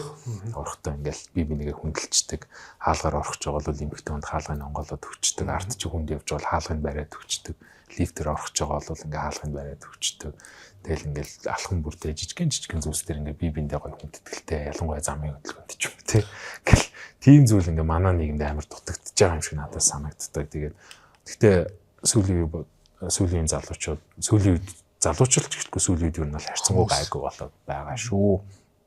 Тэгээ би биндээ гоё хүндэтгэлтэй хандаж гоё сэтгэлтэй ханддаг байгаасаа л гэж хүсэж байна да. За маш их баярлалаа. Хөвшөдргэр амар тийм ийм юм ярьдаг болчихсон юм биш гэдэг. Хөвшөг дөнгөж одоо эхэлж байгаа шүү. Би өмнөх дугаарынхаа төгсгөлд хэлсэн. Бас ингэ насжилттай холбоотой юм ярьсан. Тэгээд одоо бид нар чи эхнээсээ 40 хүрч байна. Амьдралын үндэ одоо л эхэлж шүү дээ. Одоо л эхэлж миний бодлоор бол одоо бүх юм гоё болж байна. За ингээд ялчгүй камерын имаж мемори дүүрэх шиг боллоо. Цаг чир нилээ явлаа. Тэгээд цаг хугацаагаа зориулан хүрэлцээрсэн чинь санаадаа маш их баярлалаа. Хамгийн гол нь гоё эрүүл сарвал. Тэгээд гоё амар тайван аз жаргалтай байгаарай. Эд баялгаар дүүрэн байгаарай, тийм ээ. Тэгээд гоё номоо уншаад гоё найстаас санаа оноогоо хэлээрэй. Тэгээд цаашдаа плюс нэвтрүүлгийн дараа бас ганц нэг зочин бас чамайг олж өгөөч гэж ярих гэдэг ингээ байж байна. Кабель мапигтай ч юм уу ялцах боломж олдох гэж бодож байна. Тэгээд амжилт хүсье өгшөө. Маш их баярлалаа. Цаг хугацаа зарцуулна би том хүндэтгэл. За ингээд өнөөдрийн дугаартаа хамтдаа байсан та бүхэнд маш их баярлалаа. Түрүүний зочны маань хэлсэнчлэн та бүхний лайк, комент, тэгээд subscribe дарах үйлдэл бол бидний хувьд маш том. Та бүхний хувьд бол жижигхэн зүйл байж болох ч гэсэн контент маань улам цааш өргөжөж супер гоё болоход маш том хувь нэмэр болдог шүү. Тэгээ нөгөө нэг YouTube-ийн тэр алгоритмаар манай контентыг үзэж байгаа 10 хүн тутмын нэг нь л лайк энэ төр дардаг юм байлээ. Тэгэхээр та ч гэсэн яагаад дарчлахгүй гэж, та ч гэсэн яагаад subscribe дарж болохгүй гэж те маш том дэмжлэг шүү. Ингээд та бүхэн гоё эрүүл сарал байгаарай. Айлуулах хас жаргалтай байгаарай. Сайн сайхны хүсье. Удахгүй уулзсан баярлалаа. За энэ удаагийн дугаарт маань бид бүхэнтэй маш одоо сонирхолтой сайхан түүх хуваалцаж аман уран бүтээлээ хуваалцахаар Бат сайхан буюу артист Батука маань хүрэлцэн ирсэн байна. За Батука хүрэлцэн ирсэн маш их баярлалаа.